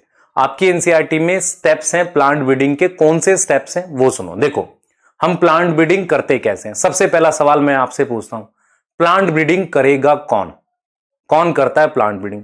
जो पढ़ रहे हैं कृपया करके फोकस करके सुने, जिनको नहीं पढ़ना वो जा सकते हैं, क्योंकि प्रॉब्लम कहां पर है अभी आपके साथ, आपको जहां भी थोड़ा सा चैप्टर ऐसा होता है जिसमें डाटा होता है, आप कम इंटरेस्ट शो करते हो और उसी में आपके मार्क्स कट जाते हैं। फिर आपको समझ में आता है कि मुझे सारे चैप्टर को ध्यान से पढ़ना था। दूसरी चीज क्या होती है, हर चैप्टर के देने का एक रीजन होता है। मैं सिर्फ आपको साइंस पढ़ा के आगे नहीं जा सकता, जब तक मैं आपको सोशल एस्पेक्ट नहीं बताऊंगा लाइफ के, कुछ नहीं फायदा होगा। तो जो आपकी एनसीईआरटी डिजाइन होती है वो सारी चीजों को लेकर डिजाइन करते हैं। ये चीज समझ में आ रही है? ठीक है, तो जो मैं बोल रहा हूं उसको ध्यान से सुनो, आपके काम का है। अगर मैं आपसे कहता हूं steps in plant breeding, plant breeding के क्या स्टेप्स हैं? सबसे पहले मैं आपसे ये पूछूंगा प्लांट ब्रीडिंग कौन करेगा? प्लांट ब्रीडिंग कौन करता है? हर कंट्री में एक प्रॉपर गवर्नमेंट ऑर्गेनाइजेशन होती है, जैसे हमारे यहां पूसा है, या उसके साथ रीजनल मतलब स्टेट वाइज एग्रीकल्चरल इंस्टीट्यूट है। तो बहुत सारे गवर्नमेंट एग्रीकल्चरल इंस्टीट्यूट होते हैं। इसके अलावा बहुत सारी कमर्शियल कंपनीज होती हैं। तो पहला सवाल, प्लांट ब्रीडिंग कौन करता है? एक गवर्नमेंट इंस्टीट्यूट करते हैं, दूसरा कमर्शियल कंपनीज होती हैं जो बेटर सीड बनाते हैं ताकि वो अच्छे प्राइस पर बेच सके। अब नेक्स्ट, प्लांट ब्रीडिंग के स्टेप्स कौन से? पहला स्टेप, ध्यान से सुनेंगे बेटा, सबसे पहला स्टेप है, हम क्या करते हैं, प्लांट ब्रीडिंग करनी है मुझे, मैं आपको एक सीक्वेंस में समझाऊंगा, आप इसको पूरा समझने की कोशिश करना, मैं एक एक चीज लिखूंगा, फिर ध्यान से देखो, जो मैं अब बता रहा हूं वो कोई लिखेगा नहीं, सिर्फ समझो। मुझे टारगेट मिला है कि मैं गेहूं का एक ऐसा प्लांट बनाऊं जिसकी यील्ड ज्यादा हो और वो डिजीज रेजिस्टेंट हो। ठीक है, मेरा टारगेट है, मैं एज अ कंपनी हूं, एक कमर्शियल कंपनी हूं अगर, और मुझे टारगेट मिला है कि मैं गेहूं की एक ऐसी प्लांट बनाऊं जो मतलब जिसकी प्रोडक्शन ज्यादा हो और उसमें क्या हो, डिजीज रेजिस्टेंट हो, ऐसा मुझे बनाना है। तो सबसे पहले मैं इस प्रोग्राम को कैसे स्टार्ट करूंगा, पूरा एक प्रोग्राम रन होता है। सबसे पहले मैं क्या करूंगा, मैं कलेक्शन करूंगा जितने भी गेहूं के प्लांट है, तो उसे मैं कहूंगा कलेक्शन ऑफ वेरिएबिलिटी। मतलब मेरे पास, मुझे हाई प्रोडक्शन चाहिए और किसी पर्टिकुलर डिजीज से रेजिस्टेंट चाहिए, तो मैं क्या करूंगा, उस एरिया में गेहूं की जितनी भी वैरायटीज होंगी सबको कलेक्ट कर लूंगा, सबको क्या कर लूंगा, इकट्ठा कर लूंगा, क्योंकि मुझे उसी में से सिलेक्ट करना पड़ेगा ना, ये वाला लेना, इसकी प्रोडक्शन ज्यादा है। दूसरा, मैं डिजीज रेजिस्टेंट गेहूं भी कलेक्ट कर लूंगा, उनमें से उठा लूंगा कोई डिजीज रेजिस्टेंट, और वो वाला उठाऊंगा जो मुझे पर्टिकुलर डिजीज के लिए चाहिए। तो सबसे पहले मैंने क्या किया, मैंने कलेक्शन ऑफ वेरिएबिलिटी की। वेरिएबिलिटी का मतलब क्या होता है, आप उस पर्टिकुलर प्लांट जो आपको बनाना है उससे को लेकर जितनी भी वैरायटीज हैं, कौन कौन सी हो सकती हैं, सुन लो ध्यान से। मान लो ये गेहूं हम उगा रहे हैं, ये वो है जो अंडर कल्टीवेशन है। इसके अलावा और क्या हो सकता है, वाइल्ड वैरायटीज। वाइल्ड वैरायटीज का मतलब क्या है, जो इस गेहूं से पहले थी, जो आप व्हीट उगा रहे हो ना, इससे पहले भी कुछ वैरायटीज थी, उनको हम वाइल्ड वैरायटीज कह रहे हैं, मतलब जो स्टार्टिंग में थी। उसके बाद आपने ब्रीडिंग लाइंस बनाई होंगी। ब्रीडिंग लाइंस क्या होती हैं, जैसे मान लो ये आज आप कल्टीवेशन फार्मर कर रहा है, इससे पहले ये वाली थी और उससे पहले वाइल्ड वैरायटी थी, तो जो बीच में एक वैरायटी डेवलप करी जो कुछ साल पहले उगाई जाती थी, अब नहीं उगाई जाती, उन्हें ब्रीडिंग लाइंस कहते हैं। तो हम हर तरह की गेहूं की वैरायटी को कलेक्ट कर लेंगे, उसमें से हमें देखना पड़ेगा कौन सा पेरेंट चाहिए। तो सिलेक्शन से पहले सबसे पहले आपको कलेक्शन करना पड़ेगा। कलेक्शन ऑफ वेरिएबिलिटी टॉपिक में आपको क्या क्या पता होना चाहिए, आपको पता होना चाहिए जर्म प्लाज्म क्या होता है। अब आपको यह चीज क्लियर होनी चाहिए बेटा, जर्म प्लाज्म और जीनोम में फर्क होता है।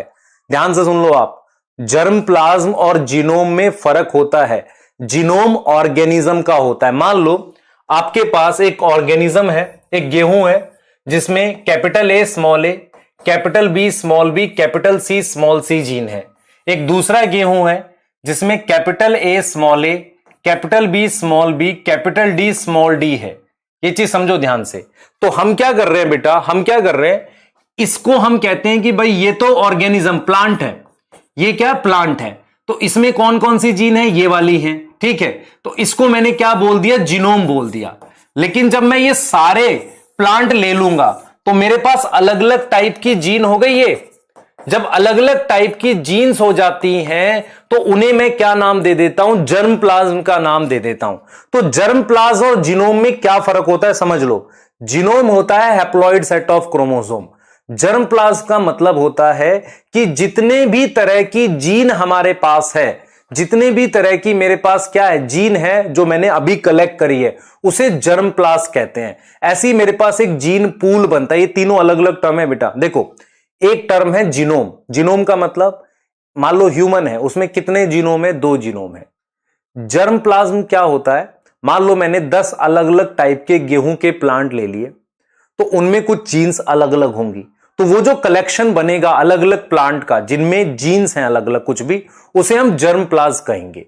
जीन पूल क्या होता है? जीन पूल होता है, मान लो आपने एक एरिया ले लिया, मान लो आपने यूपी ले लिया, यूपी मान लो एक स्टेट है, यूपी के अंदर जितने भी लोग हैं उनकी डिफरेंट टाइप ऑफ जीन के कलेक्शन को हम क्या बोल देते हैं? जीन पूल बोलते हैं। तो जीन पूल पॉपुलेशन को लेकर होता है। जर्म प्लाज्म क्या होता है कि आपने मान लो 10 प्लांट सिलेक्ट किए, उसमें जो जीन्स हैं उन्हें हम जर्म प्लाज्म कह रहे हैं, उसे हम क्या बोलते हैं? जर्म प्लाज्म कह रहे हैं। लेकिन कोई एरिया में अलग अलग लोग रहते हैं, उनकी जितनी जीन्स हैं उन्हें हम क्या बोलते हैं? जीन पूल बोलते हैं। क्या तीनों में फर्क समझ में आ रहा है? जीनोम, जर्म प्लाज्म और जीन पूल। जीन पूल होता है एरिया वाइज। क्या ये क्लियर है? फिर रिपीट कर रहा हूं, सुन ले ध्यान से बेटा। मैंने तेरे से कहा कि तू 10 गेहूं के पौधे इकट्ठे कर ले, प्लांट ले आए इकट्ठे करके, उनमें कोई ना कोई अलग अलग जीन होगी।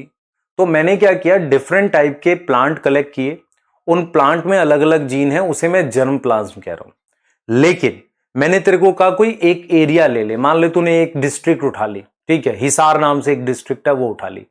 उस डिस्ट्रिक्ट में जितने भी गेहूं के प्लांट हैं वो सारे वो जीन पूल बनाएंगे। तो वहां बात आ गई पॉपुलेशन की, जनसंख्या की।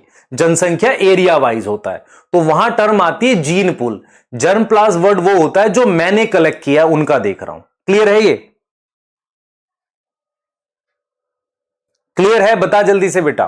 तो मैं तेरे को सिर्फ ये समझा रहा हूं कि किसी भी प्लांट ब्रीडिंग प्रोग्राम के सक्सेस के लिए सबसे बढ़िया यह है कि हमारा जर्म प्लाज्म बड़ा हो। मतलब क्या? हमारे पास अलग अलग गेहूं की वैरायटी हो। उसमें कौन कौन हो सकता है? पहला variety which is under cultivation, दूसरा उसकी वाइल्ड रिलेटिव, तीसरा ब्रीडिंग लाइंस जो पहले ग्रो करते थे। क्या ये क्लियर है? जितना बड़ा जर्म प्लाज्म होगा उतने सक्सेस के चांस होंगे, क्योंकि आपको अपना डिजायर्ड कैरेक्टर मिलने के चांस बढ़ जाएंगे। पहला समझ में आया बेटा? कैफ तुम अगर ध्यान से नहीं सुनोगे तो तुम्हें समझ ही नहीं आएगा। जीन पूल क्या होता है? जनसंख्या के हिसाब से होता है, किसी एरिया में टोटल कितनी जीन है किसी पर्टिकुलर पॉपुलेशन की। अब तुम्हें पॉपुलेशन भी ठीक से नहीं पता, दिक्कत ही है। पॉपुलेशन मान ले, मैं कहूंगा ह्यूमन पॉपुलेशन। पॉपुलेशन किसी एक स्पीशीज की होती है। Difference between species and population समझो ध्यान से। मान लो ह्यूमन, जितने भी ह्यूमन एक जगह पे रह रहे हैं उसे उसकी पॉपुलेशन कहते हैं। समझ रहे हो इस बात को? पॉपुलेशन का निकालते हैं जीन पूल। जर्म प्लाज्म वो होता है जो मैंने प्लांट कलेक्ट किए, उनमें जो डिफरेंट टाइप की जीन्स है उन्हें जर्म प्लाज्म कह रहे हैं। जर्म प्लाज्म जरूरी नहीं है कि इंडिया को, मान ले मैंने गेहूं अपने पड़ोस वाली कंट्री से मंगा लिया, तो वो जीन पूल का पार्ट नहीं है ना, वो यहां थोड़ी उगता था पहले। क्लियर है? समझ बेटा, ध्यान से सुन। मैं तेरे से कहूं कि मैं कहूं जीन पूल ऑफ इंडिया, तो मेरे पास एक बाउंड्री है ना, इंडिया एक कंट्री है, दैट इज जीन पूल। हमारा जीन पूल ऑस्ट्रेलिया से अलग है। क्या स्पीशीज अलग है? नहीं, स्पीशीज तो सेम है, पर जीन पूल पॉपुलेशन के हिसाब से होता है।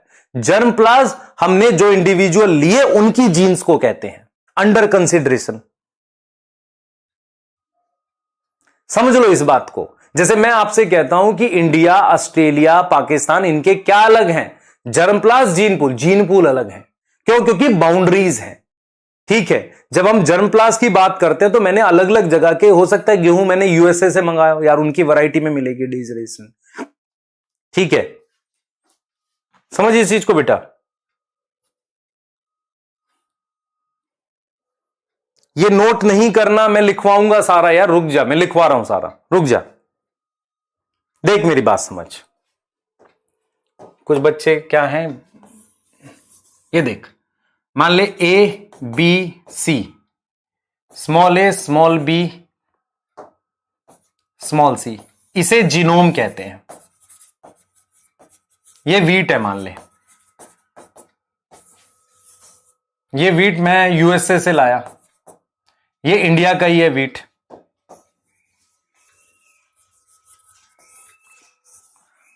इधर देख बेटा, ध्यान से देख, इधर देख। मान ले तेरे पास वीट है, इस वीट में ये जीन है, ये एक और वीट है, इसमें ये जीन है,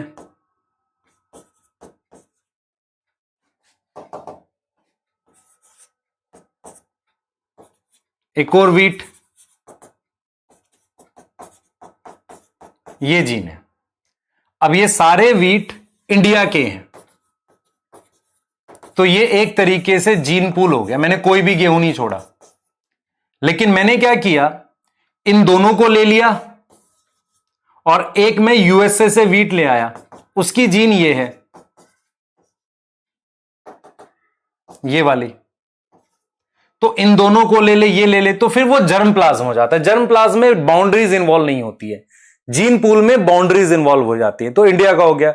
जीनोम क्या होता है, हैप्लॉइड सेट ऑफ क्रोमोसोम। मतलब क्या हुआ, तो हैप्लॉइड सेट मतलब जैसे 23 क्रोमोसोम हो गए हमारे, उन्हें जीनोम जीन कहते हैं, ठीक है, सॉरी जीनोम कहते हैं। लगे हुए हैं झूठ में टाइम पास कर रहे हैं चैट में, मुझे इसलिए पसंद नहीं चैट करते बच्चे। क्लियर है कि नहीं?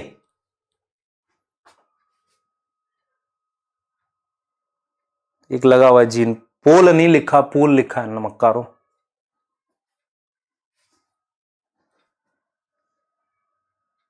चलो, सबसे पहले हमने क्या बताया, सुन लो ध्यान से, मैंने क्या बताया, पहले सारी पॉइंट समझ लो। सबसे पहले मैंने क्या बताया आपको, कलेक्शन ऑफ वेरिएबिलिटी।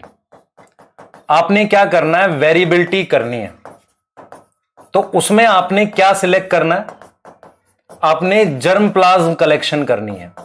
अगर मैं आपसे कहूं कि आपको जर्म प्लाज्म कलेक्शन करनी है, तो किसकी करनी है, आपने एक तो जो वैरायटी कल्टीवेशन में वो लेनी है, उसके बाद आपको वाइल्ड रिलेटिव लेने हैं, और क्या ले लोगे, और भी कोई प्लांट मिले गेहूं का ही वो ले लो, तो ब्रीडिंग लाइंस ले लो। सही है सर, हमने ब्रीडिंग लाइंस भी ले ली, ठीक है, हमने क्या करा, ब्रीडिंग लाइंस भी ले ली। क्लियर है? अब क्या कर रहे हैं हम लोग, wild relative, variety cultivation, breeding lines, ये चीज है, ठीक है।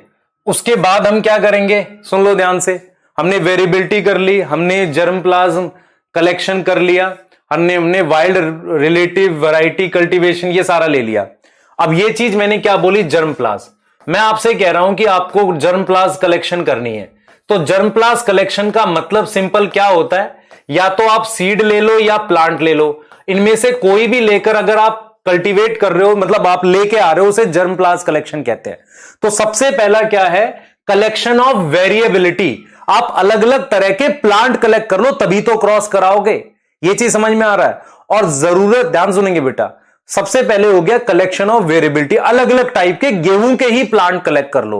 हो सकता है दूसरी कंट्री से मंगाना पड़े, और किस फॉर्म में करोगे, सीड या प्लांट की फॉर्म में कलेक्ट करोगे। कौन कौन होंगे आपके पास, वाइल्ड रिलेटिव होंगे, वैरायटी कल्टीवेटेड वाली, अभी आप कुछ लिखो नहीं, पहले मैं बता रहा हूं, और साथ में ब्रीडिंग लाइंस। पहले समझ लो सारा, पहले समझ लो पहले सारा, तब मैं लिखूंगा ध्यान से। सेकंड क्या करोगे, जल्दी बताओ। अब क्या करो, आप उसमें से पेरेंट सिलेक्ट करो, सिलेक्शन ऑफ पेरेंट। ध्यान से देखो बेटा, सिलेक्शन ऑफ पेरेंट। आपने क्या किया, ध्यान दो बेटा, आपने क्या किया, ये एक जर्म प्लाज्म आ गया आपके पास। जर्म प्लाज्म का क्या मतलब है, आपने गेहूं की अलग अलग वैरायटीज ले ली, अलग अलग वैरायटीज ले ली गेहूं की, ऐसे ये अलग अलग वैरायटीज हैं गेहूं की जो आप वीट की लेकर आए हो, ठीक है, अलग अलग वैरायटीज आप लेकर आए हो। आपने क्या किया, इनमें से किसी दो को सिलेक्ट किया क्रॉस कराने के लिए, उसे हम कहते हैं सिलेक्शन ऑफ पेरेंट। तो आपने एक इसको ले लिया, मान लो इन दोनों में से, क्योंकि हो सकता है ये वाली वैरायटी जो हो डिजीज रेजिस्टेंट हो, ये वाली ले ली आपने, ऐसा मान लो, और ये वाली गेहूं की वैरायटी ले ली, इसकी प्रोडक्शन हाई है, इसकी क्या है, प्रोडक्शन हाई है। तो हमने क्या करना है बेटा, सेकंड स्टेप है कि जो आपके पास ये जर्म प्लाज्म बना है अलग अलग वैरायटी का, इसमें से दो पेरेंट सिलेक्ट करके क्रॉस कराना है। तो सेकंड स्टेप है सिलेक्शन ऑफ पेरेंट। अब मुझे ये फील हुआ कि यार ये पेरेंट जो है ये हेट्रोजाइगस है, कई बार क्या होता है क्रॉस कराने के लिए मुझे होमोजाइगस चाहिए।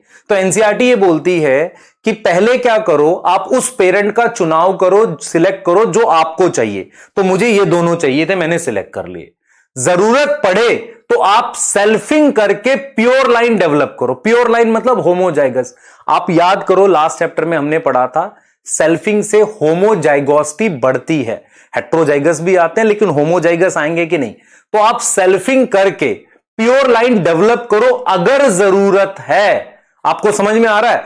अगर जरूरत है तो प्योर लाइन डेवलप करो। तो सेकंड स्टेप में देखो याद करना पड़ेगा आपको साथ के साथ। सबसे पहला स्टेप है कलेक्शन ऑफ वेरिएबिलिटी। आपने वेरिएबिलिटी कलेक्ट कर ली, जर्म प्लास कलेक्शन कर लिया। दूसरा है पेरेंट्स का चुनाव करो, जरूरत पड़े तो सेल्फिंग करो। सेल्फिंग मतलब सेल्फ का मतलब होता है सेल्फिंग, सेल्फ पॉलिनेशन करके प्योर लाइन डेवलप करो। हो सकता है ये हेट्रोजाइगस हो, लेकिन जब इसकी सेल्फिंग करोगे तो बहुत सारे प्लांट आएंगे, उनमें से कोई ऐसा होगा जिसमें आपको वो फीचर मिलता रहेगा बार बार। सेल्फिंग करके आप क्या करोगे? प्योर लाइन डेवलप करोगे। तो सेल्फिंग करके अगर जरूरत है तो आप क्या डेवलप कर लो? प्योर लाइन डेवलप कर लो। क्या सेकंड स्टेप समझ में आया? क्लियर है सेकंड स्टेप? हां, टेस्ट क्रॉस से कर सकते हैं, पर मैं क्या करूंगा, मान लो मैंने ये डिजीज रेजिस्टेंट 15 प्लांट ले लिए, इनकी सेल्फिंग करता जा रहा हूं, मुझे जो डिजीज रेजिस्टेंट बार बार मिल रहा है जिसके अंदर, उसको मैं सिलेक्ट कर लूंगा कि हां भाई ये डिजीज रेजिस्टेंट इसके प्रोजेनी में आया जा रहा है, उसको ले लूंगा। क्लियर है? यहां तक ठीक है? हां, डायरेक्ट भी क्रॉस करा सकते हैं, लेकिन वो थर्ड स्टेप है हमारा, cross between selected parent. Clear है? तो आपको याद करना पड़ेगा क्लास में साथ ही, क्योंकि ये बाद में याद नहीं होने का, ये थोड़ा सा ऐसा रहता है, इसके साथ इश्यू रहता है। ठीक है, थर्ड स्टेप क्या होगा भाई? ध्यान सुनेंगे। थर्ड स्टेप क्या होगा? आप क्रॉस कराओ किसके बीच में? Selected parent. क्रॉस कराओ सिलेक्टेड पेरेंट के बीच में। यह बहुत मतलब मेहनत का काम है। कैसे करोगे? देखो, आपने ये पेरेंट सिलेक्ट कर लिए थे और ये वाला जो था ये था, तो इसका पॉलन इस पे ट्रांसफर करोगे, है ना। यहां आपको इसकी जरूरत पड़ेगी, इमैस्कुलेशन और बैगिंग की। इमैस्कुलेशन और बैगिंग की नीड पड़ेगी। दूसरा, आप क्या कर रहे हो? पॉलन ट्रांसफर कर रहे हो। आप क्या कर रहे हो? पॉलन ट्रांसफर कर रहे हो इसके ऊपर, है ना, पॉलन ट्रांसफर कर रहे हो। और फिर इसके आपको सीड चाहिए होंगे ना भाई, ये अगर फीमेल प्लांट की तरह ट्रीट कर रहे हो तो आप इसके सीड आएंगे, उनको ग्रो करोगे। मैं आपको ये चीज कह रहा हूं, एनसीईआरटी कहती है कि ये जो क्रॉस कराने वाला स्टेप है ना, इसमें बहुत समय लगता है। आप क्रॉस कराते हो, मान लो आपने इसका क्रॉस कराया, इसके सीड को ग्रो किया, पता चला वो फीचर ही नहीं आया, तो आपको क्या देखना पड़ेगा? आपको एनसीईआरटी क्लियर बोलती है कि ऐसे मान लो 1000 सीड आएंगे, 1000 सीड में से किसी एक प्लांट में या 2 प्लांट में मेरे पास इन दोनों के कंबाइन फीचर आएंगे, क्योंकि मुझे हाइब्रिड चाहिए। हाइब्रिड का मतलब इन दोनों के कंबाइन फीचर। तो थर्ड स्टेप है cross between selected parent. NCERT कहती है कि मेरे पास ये बहुत टीडीएस मतलब टाइम कंज्यूमिंग प्रोसेस है, जिसमें क्या होता है, आप एक का पॉलन ग्रेन दूसरे पे ट्रांसफर करेंगे, यहां मुझे इमैस्कुलेशन और बैगिंग लगेगी। दूसरा बेटा एक चीज और होती है जो बहुत ध्यान से हमें सोचना है कि हम ये चाहते हैं कि दोनों के फीचर सिंगल प्लांट में आ जाए, पर मुझे लगभग 1000 या उससे भी ज्यादा 100,000 प्लांट में से किसी एक प्लांट में मिलेगा। मान लो मुझे फीचर मिले ही नहीं, एक में भी ना आए, तो मुझे यह प्रोसेस फिर कराना पड़ेगा, बार बार इन दोनों पेरेंट के बीच में क्रॉस कराना पड़ेगा डिजायर्ड ट्रेट के लिए। यह चीज समझ में आ रही है? इसका मतलब चौथा स्टेप और भी इंपॉर्टेंट हो जाता है, और यहां साइंटिफिक अप्रोच चाहिए। सिलेक्शन ऑफ रिकॉम्बिनेंट या सिलेक्शन ऑफ हाइब्रिड। मुझे किसका सिलेक्शन करना है? हाइब्रिड का। मेरी बात समझना ध्यान से। फोर्थ स्टेप क्या है? मुझे क्या करना है समझो। मान लो मैंने इसको क्रॉस कराया इससे, और मेरे पास ये बहुत सारी इनके बीज सीड आ गए, ये बहुत सारे प्लांट आ गए, है ना, अलग अलग टाइप के ये इनके मतलब प्लांट आ गए। ठीक है, ध्यान से सुनना। सिलेक्शन ऑफ हाइब्रिड करना है। मैंने इसको इससे क्रॉस कराया, ये पेरेंट थे, ये पेरेंट थे दोनों, इनको क्रॉस कराया। लिखना नहीं अभी कुछ, पहले समझ लो। मैंने इसको इससे क्रॉस कराया और मेरे पास ये क्या आ गए बेटा? ये आ गए मेरे पास, मान लो इसके सीड को ग्रो करके प्लांट आ गए। मुझे क्या करना है? मुझे उस प्लांट को सिलेक्ट करना है, मान लो ये सिलेक्ट कर लिया, इसमें दोनों के पेरेंट होंगे, ये दोनों के फीचर होंगे। मतलब क्या हुआ, ये चौथा स्टेप भी बहुत इंपॉर्टेंट है। इसमें आपको उस प्लांट को सिलेक्ट करना होगा, इस प्लांट को सिलेक्ट करना होगा जिसमें दोनों के फीचर आ जाएं। हम ये बोलेंगे कि जो हाइब्रिड होगा वो दोनों पेरेंट से सुपीरियर होगा। तो पहला पॉइंट क्या है सिलेक्शन ऑफ हाइब्रिड में, selection of that hybrid which is superior to both parent. जैसे फॉर एग्जांपल ये वाला मान लो डिजीज रेजिस्टेंट आ जाए, इसमें हाई प्रोडक्शन है, इसमें हाई प्रोडक्शन भी है और डिजीज रेजिस्टेंस भी है, तो आप इसको सिलेक्ट कर लोगे। ये चीज समझ में आ रही है, आप इसको सिलेक्ट करोगे। लेकिन एक प्रॉब्लम है, जैसे मैंने इसको सिलेक्ट किया, मान लो मैंने इसको सिलेक्ट किया और इसको मैंने जब ग्रो किया, मान लो इसके सीड लाया और इसकी सीड को लाया तो पता चला वो फीचर ही नहीं है। समझ रहे हो मैंने क्या बोला, मैंने बोला मैंने ये प्लांट सिलेक्ट कर लिया जो इन दोनों के क्रॉस कराने से ये हाइब्रिड आया, इस प्लांट को भाई सिलेक्ट कर लिया, इसके बीज मिले, सीड मिले, उनको ग्रो किया, पता चला फीचर आया ही नहीं, वो जो इसमें था वो फीचर उसके सीड से बने हुए प्लांट में नहीं आया। हम क्या करते हैं बेटा, हम सिलेक्शन करते हैं इसका और इसकी फिर बार बार सेल्फिंग करते हैं। उससे क्या होता है, हम उस प्लांट को सिलेक्ट करते हैं जिसमें बार बार क्या आ रहे हो, इसके फीचर आ रहे हो ये वाले। मतलब मैं सिंपल भाषा में आप समझाऊंगा, मैंने पेरेंट लिए कौन से, मैंने 2 पेरेंट लिए, उन पेरेंट के क्रॉस में ये क्या है, डिजीज रेजिस्टेंट है, मान लो ये डिजीज रेजिस्टेंट है, और ये वाला क्या है बेटा, ये वाला जो मान लो हाई प्रोडक्शन है।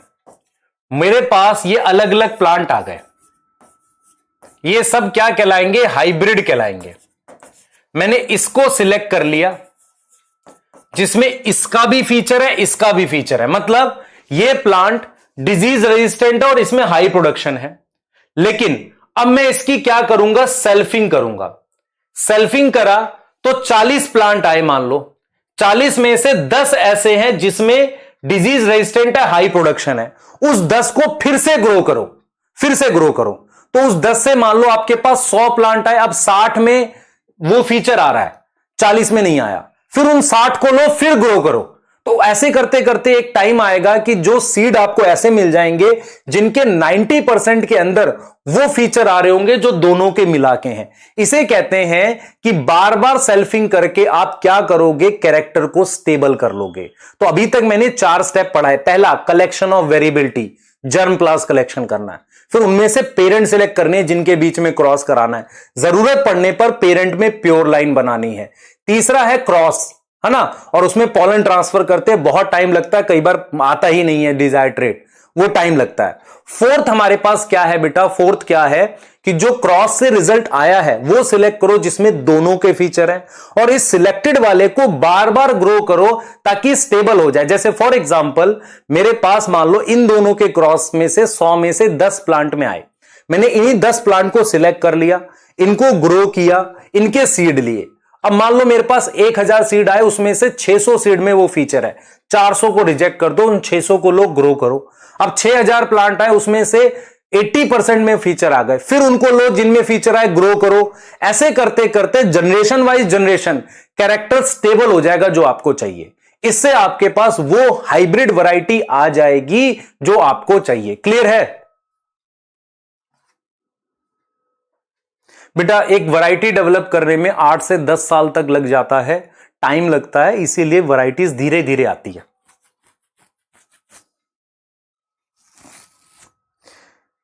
क्लियर है बेटा? मैं कुछ चैप्टर्स में चुटकुले नहीं सुना सकता, मैं जितनी कोशिश कर रहा हूं वो समझाने की कर रहा हूं, क्योंकि अगर कोई पॉइंट मिस हुआ तो आप क्वेश्चन गलत करके आओगे, मुझे पता है। और ये वो बच्चे होते हैं जब गलत कर लेते हैं उनको ऐसा लगता है कि यार ये सर ने शायद पढ़ाया नहीं था, बोला नहीं था। इस चैप्टर से मुझे याद है, मुझे क्वेश्चन याद रहते हैं। गामा रेडिएशन का क्वेश्चन आया था, म्यूटेशन ब्रीडिंग का। ठीक है, क्लियर है बेटा?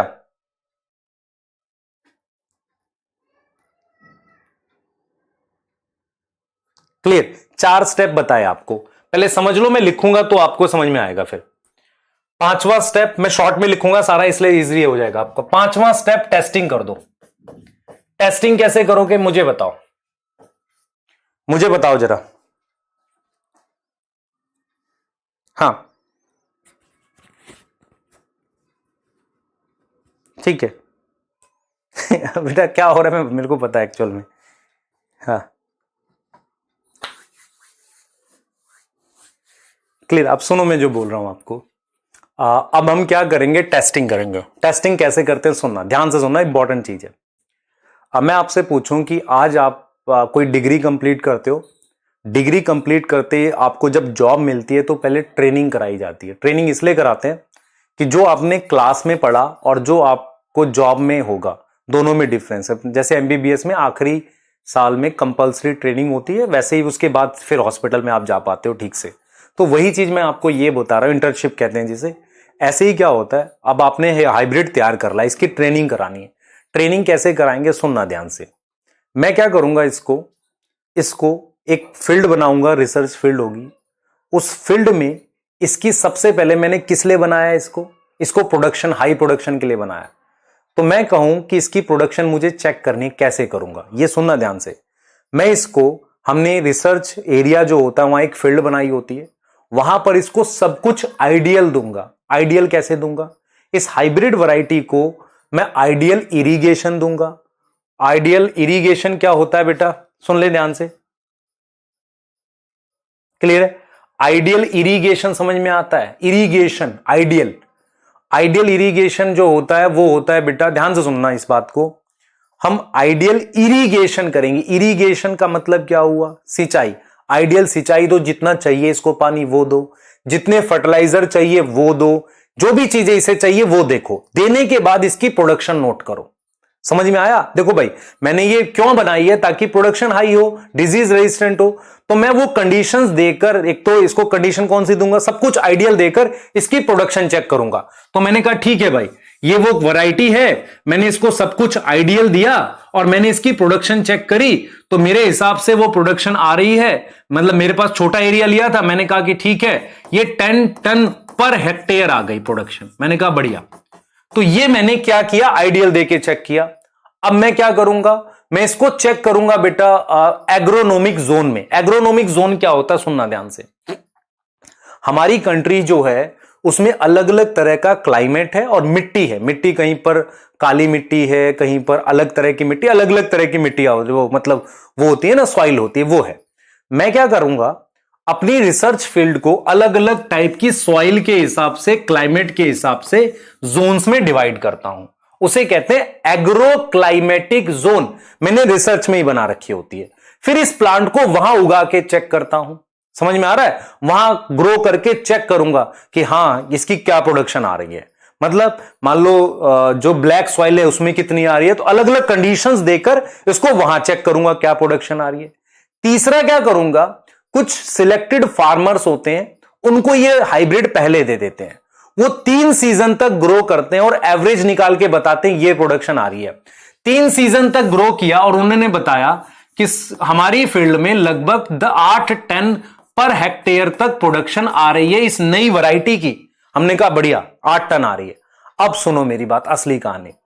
अब क्या होगा, जिन फार्मर्स को मुझे एक्चुअली फाइनली देना है, मैं चेक करूंगा कि वहां जो वैरायटी है उसकी कितनी प्रोडक्शन है।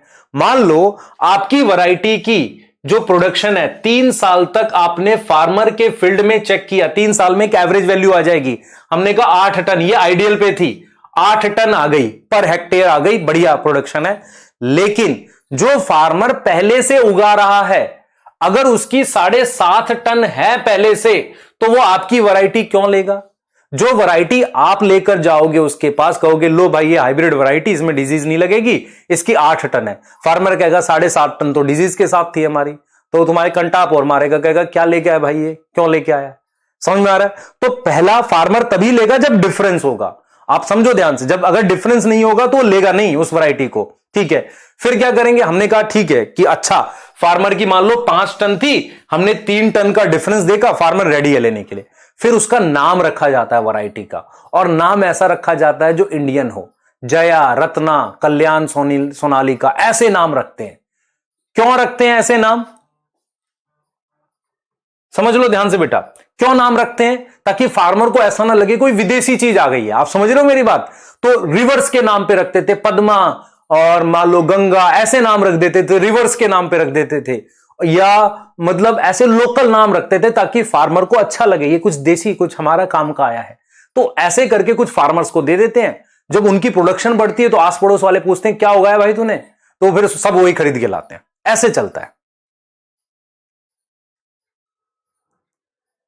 ये समझ में आया?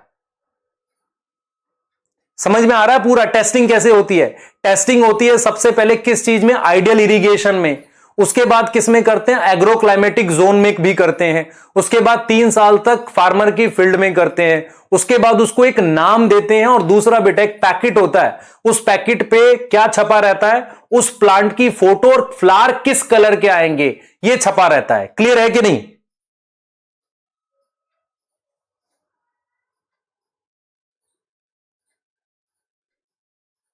हां, पुष्पा भी रख देते हैं।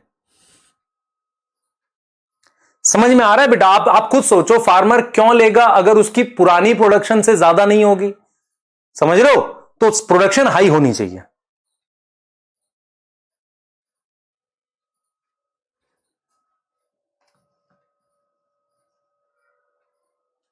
क्लियर है?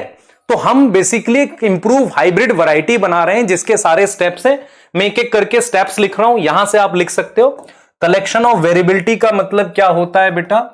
हम ये लिखते हैं कि हम क्या करेंगे, हम वी कलेक्ट डिफरेंट वैरायटीज। कौन सी कलेक्ट करेंगे डिफरेंट वैरायटीज में? एक अंडर कल्टीवेशन वाली, और करोगे वाइल्ड रिलेटिव। जल्दी कर लो बेटा इसको, अब जल्दी से लिख लो साथ के साथ। वाइल्ड रिलेटिव एंड किसको लोगे आप? और लिख सकते हो आप ब्रीडिंग लाइंस, इनको ले लो। ब्रीडिंग लाइंस मतलब बीच में कभी उगाई थी, अब नहीं उगा रहे। ठीक है, क्लियर है? और एंटायर कलेक्शन को हम क्या बोलते हैं बेटा? एंटायर कलेक्शन ऑफ वैरायटीज, उसको हम बोलते हैं जर्म प्लाज कलेक्शन।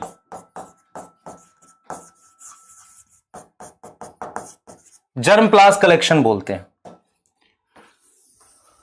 ठीक है, जितना बड़ा। और ये जर्म प्लाज कलेक्शन किस फॉर्म में करते हैं? ये आपके इस काम का है। जर्म प्लाज कलेक्शन किस फॉर्म में करते हैं? Done in form of seed ले लो या तो प्लांट ले लो। जितना बड़ा जर्म प्लाज्म होगा, larger is germ plasm, chance of desired character increase हो जाएगा। चांस ऑफ डिजायर्ड कैरेक्टर क्या हो जाएगा? इंक्रीज हो जाएगा। क्लियर है कि नहीं बताओ? यहां तक समझ में आ रही है? क्लियर है? जितना बड़ा जर्म प्लाज्म होगा हमें काम की चीज मिल जाएगी। ठीक है, बढ़िया। अब यहां पर हम क्या बोलेंगे बेटा? ये देखो जरा, ये देखो, मुझे इन चीजों में डिफरेंस बताना है। First genome. Genome is haploid set of chromosome.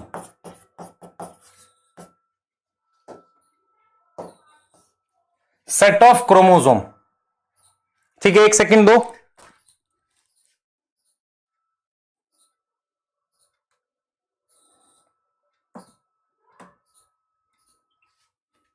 ठीक है, हैप्लॉइड सेट ऑफ क्रोमोसोम। बेटा मुझे थोड़ा सा बता लेने दो ताकि आपको समझ में आ जाए। उसको जीनोम कहते हैं। जर्म प्लाज्म क्या होता है? Collection of plants variety with variable genes. ठीक है, उसे हम जर्म प्लाज्म कहते हैं। जीन पूल क्या होता है? Sum total of all gene of one species in an area. किसी भी एरिया में, एरिया वाइज लिख रहे, एरिया या ऑफ पॉपुलेशन, ये लिख सकते हो। किसी भी पॉपुलेशन की सारी जीन्स को आप जीन पूल बोलते हो, जर्म प्लास्ट क्या होता है? कलेक्शन ऑफ प्लांट्स होते हैं जो डिफरेंट एरिया के भी हो सकते हैं। तो germ प्लास्ट it include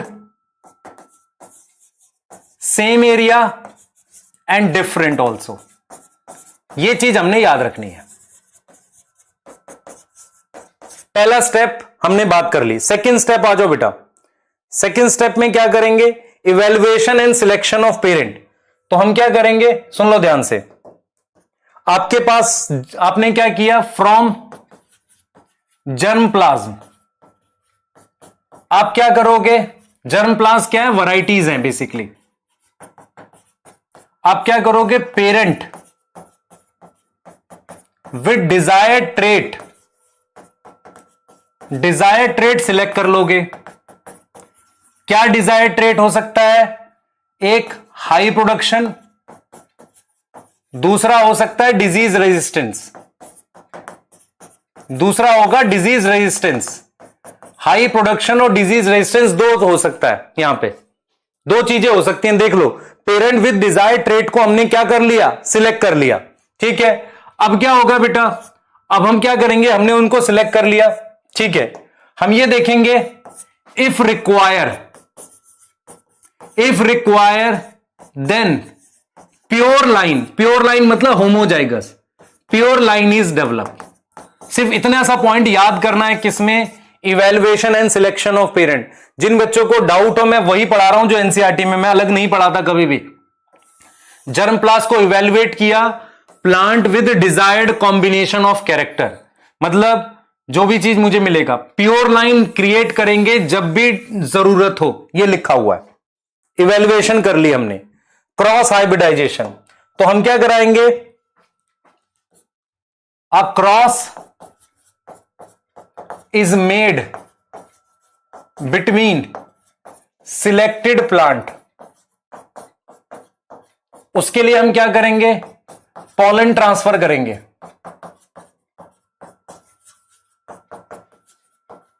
one plant to another,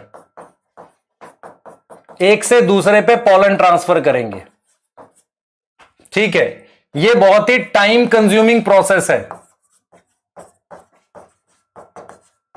क्योंकि कई बार क्या होता है, इधर देखो बेटा, यह पेरेंट है जिसकी प्रोडक्शन हाई है, हाई प्रोडक्शन, उसको क्रॉस कराया मैंने दूसरे पेरेंट से जो डिजीज रेजिस्टेंस है।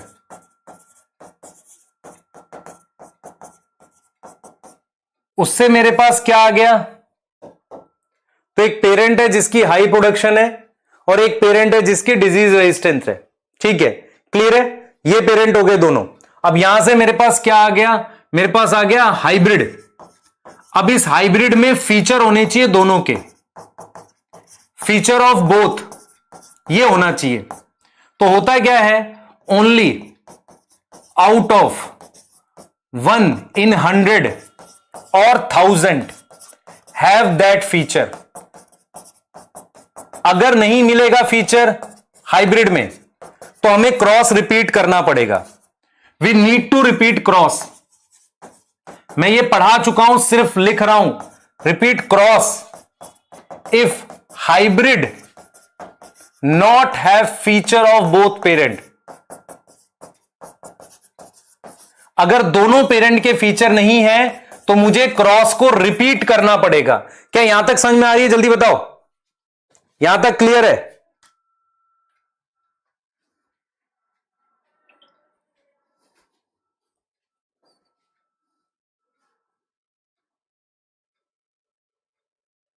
यहां तक क्लियर है बेटा?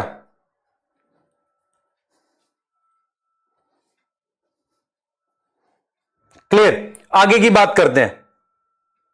ये देख लो, लिख रहा है एक डिजीज रेजिस्टेंस है, दूसरा मेरे पास प्रोटीन कंटेंट ज्यादा है। ठीक है, टाइम कंज्यूमिंग प्रोसेस, ये लिखा है बेटा एनसीईआरटी में सारा। ठीक है, क्लियर है? और लिख रहा है ओनली 100 और 1000 में से किसी एक में मिलेगा मुझे। फिर क्या करेंगे? सिलेक्शन करेंगे। तो हम क्या करेंगे? फ्रॉम हाइब्रिड सुपीरियर रिकॉम्बिनेंट और प्रोजेनी को सिलेक्ट करेंगे। अगर मैं आपसे पूछूं सुपीरियर का क्या मतलब है, सुपीरियर का मतलब है फीचर ऑफ बोथ। सुपीरियर का मतलब है फीचर ऑफ बोथ, बेटा दोनों के फीचर हैं, बोथ पेरेंट इज सिलेक्टेड, उसको हमने सिलेक्ट कर लिया। अगर रिक्वायर, हाँ फिर क्या करेंगे बेटा, फिर हम सेल्फिंग करेंगे। ध्यान सुनेंगे, हम क्या करेंगे, सेल्फिंग करेंगे। Selfing is done to make trait stable. Trait को हम क्या कर देंगे, स्टेबल बनाने के लिए सेल्फिंग करते हैं। किसमें सेल्फिंग कर रहे हैं, किसमें, सुपीरियर वाले में। देखो कैसे किया, मेरे पास ये पेरेंट है, ध्यान दो, सिंपल लिख लो पेरेंट, इनके बीच में क्रॉस कराया, ये प्रोजेनी आ गई। प्रोजेनी मान लो 1000 है, उसमें से 10 सुपीरियर है,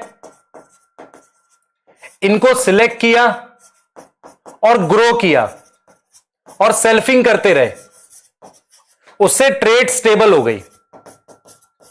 ट्रेट ऐसे स्टेबल लाते हैं,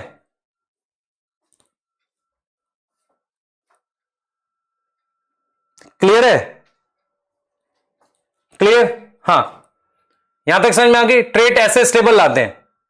बेटा आप म्यूल लिख रहे हो, म्यूल अलग चीज है, इससे नहीं उसका रिलेशन है कुछ भी।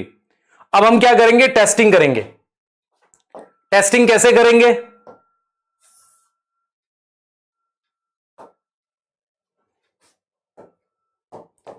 टेस्टिंग करेंगे बेटा, टेस्टिंग किसमें करेंगे, फर्स्ट इन आइडियल फर्टिलाइजर में, इरिगेशन में, इन डिफरेंट एग्रोनॉमिक जोन, इसमें करेंगे। उसके बाद 3 सीजन करेंगे, किसमें, फार्मर फील्ड में। अगर इफ प्रोडक्टिविटी हाई है तो न्यू कल्टीवार, कल्टीवार मतलब नया plant, cultivar is given to farmer, तब वो फार्मर को दिया जाता है अगर प्रोडक्शन आई है। यहां तक समझ में आ रहा है। ये कह रहा है कि सर और फास्ट लिखो, मैं लिख तो रहा हूं, और कितना फास्ट लिखूंगा।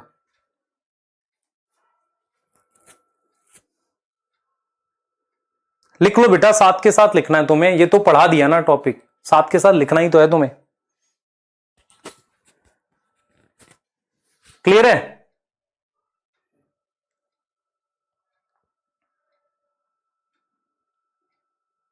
लास्ट स्लाइड ये रही, उससे पिछले वाली ये रही।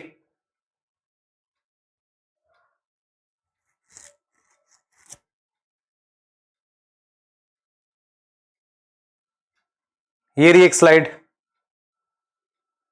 ठीक है, एक ये रही। अगर तुम्हें ये देखना है, देखो एनसीईआरटी ने क्या लिखा है, तुम्हें सारी लाइनें मिलेंगी। देखो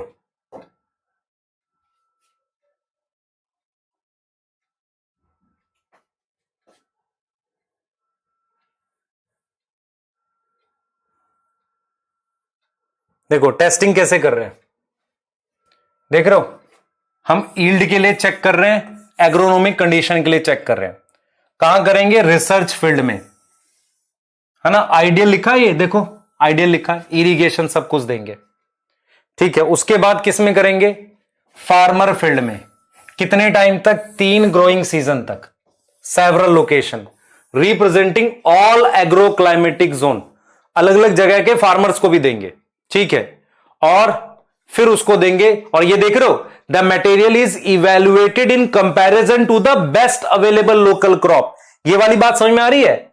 उसके साथ में ये भी कंपेयर करूंगा कि जो लोकल क्रॉप है, वही वाली बात है कि जो फार्मर ऑलरेडी उगा रहा है उससे कंपेयर करना पड़ेगा। अगर प्रोडक्शन हाई नहीं है तो लेगा नहीं वो, चाहे कुछ कर लो आप। बेटा एग्रोनॉमिक जोन क्या होती है, मेरी बात समझ ध्यान से। हम अपनी कंट्री को, मेरे को जहां तक याद है, जितना हमने कभी पढ़ा था, 13 एग्रोनॉमिक जोन है। 13 मतलब 13 तरह के अलग अलग क्लाइमेट में मैं डिवाइड करता हूं, उसके हिसाब से क्रॉप्स होती हैं। अब मुझे एक चीज बता, मैंने गेहूं जो डेवलप किया है, कौन सी जोन में ज्यादा प्रोडक्शन देगा, यह भी तो देखना पड़ेगा। मान ले हरियाणा वाली जोन जो है, हरियाणा वेस्टर्न यूपी वो ले ले, या ईस्टर्न यूपी या बिहार वाली जोन हो गई, एक वेस्ट बंगाल साइड चले जाएं, एक उड़ीसा साइड चले जाए, कहां प्रोडक्शन हाई होगी? क्योंकि वहां मिट्टी भी अलग है, क्लाइमेट भी अलग है। 3 सीजन का रीजन एक एवरेज वैल्यू मिल जाएगी। 3 सीजन इसलिए ले रहे हैं, एक एवरेज वैल्यू मिल जाए।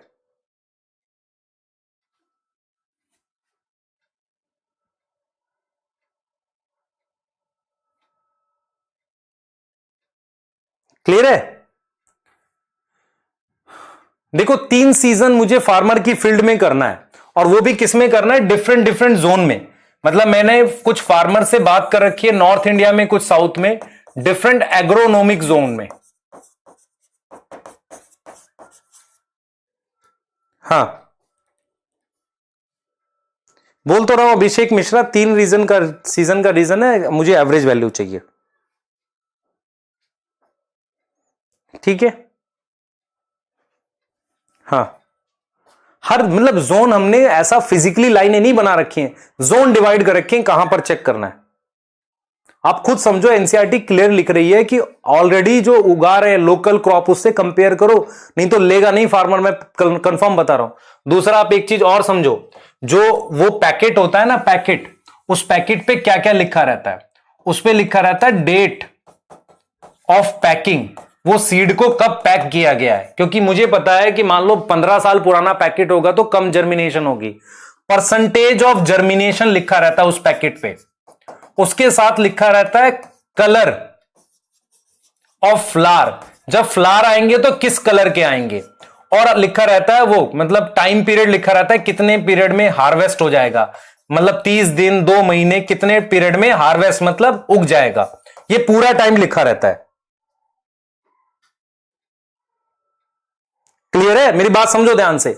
डेट ऑफ पैकिंग लिखने का पर्पस ये होता है कि बहुत पुराने सीड्स नहीं होने चाहिए। देखो मैं आपको बताता हूं, अगर फार्मर ने बीज खरीदा है तो उसमें 90% जर्मिनेशन है मान लो, तो कुछ सीड होते हैं ना जो कुछ डिस्टेंस पे बोए जाते हैं, यहां ये उगा दिया फिर ये उगा दिया, मान लो 60% जर्मिनेट करेगा, तो वो वाली स्पेस खराब हो गया ना फार्मर का। तो उसको क्या चाहिए होता है? एक तो डेट ऑफ पैकिंग होनी चाहिए, जिससे ये पता रहे कब पैक हुए, परसेंटेज ऑफ जर्मिनेशन कि 90% 80% जर्मिनेट करेगा, उसके हिसाब से फिर वो बोएगा। दूसरा, कितने महीने, मतलब 1.5 महीने, 2 महीने, कितने दिन में उसमें फ्लावर आ जाएंगे और किस कलर का फ्लावर आएगा, ये डिटेल उस पैकेट पे होती है। समझ में आ रहा है बेटा? फर्स्ट पॉइंट, टेस्टिंग का मतलब है कि आप सब कुछ आइडियल दे के रिसर्च फील्ड में टेस्ट कर रहे हो। ये वाला रिसर्च फील्ड में है, और ये वाला कहां पर है? फार्मर में।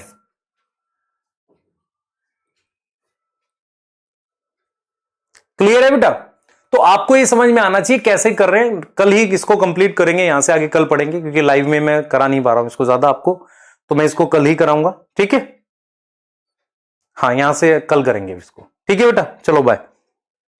कल मैं कंप्लीट करूंगा, पर प्लीज ध्यान से देखना, आपको समझ में नहीं आएगा, याद नहीं होगा, आप गलत करके आओगे। मैं पहले बता रहा हूं, क्वेश्चन इजी आया तो चल जाएगा, जहां उसने हल्का सा ट्विस्ट किया कि कौन सा स्टेप में क्या कर रहे हैं आप, मतलब गड़बड़ कराओगे। क्लियर है बेटा? सेकंड पॉइंट ये है कि 3 सीजन तक फार्मर की फील्ड और अलग अलग एरिया का फार्मर, एक यूपी के फार्मर एक साउथ इंडिया में दे दिया ना, तो जोन अलग अलग होगी ना क्लाइमेट की। ठीक है? हाँ, ठीक है, चलो बाय।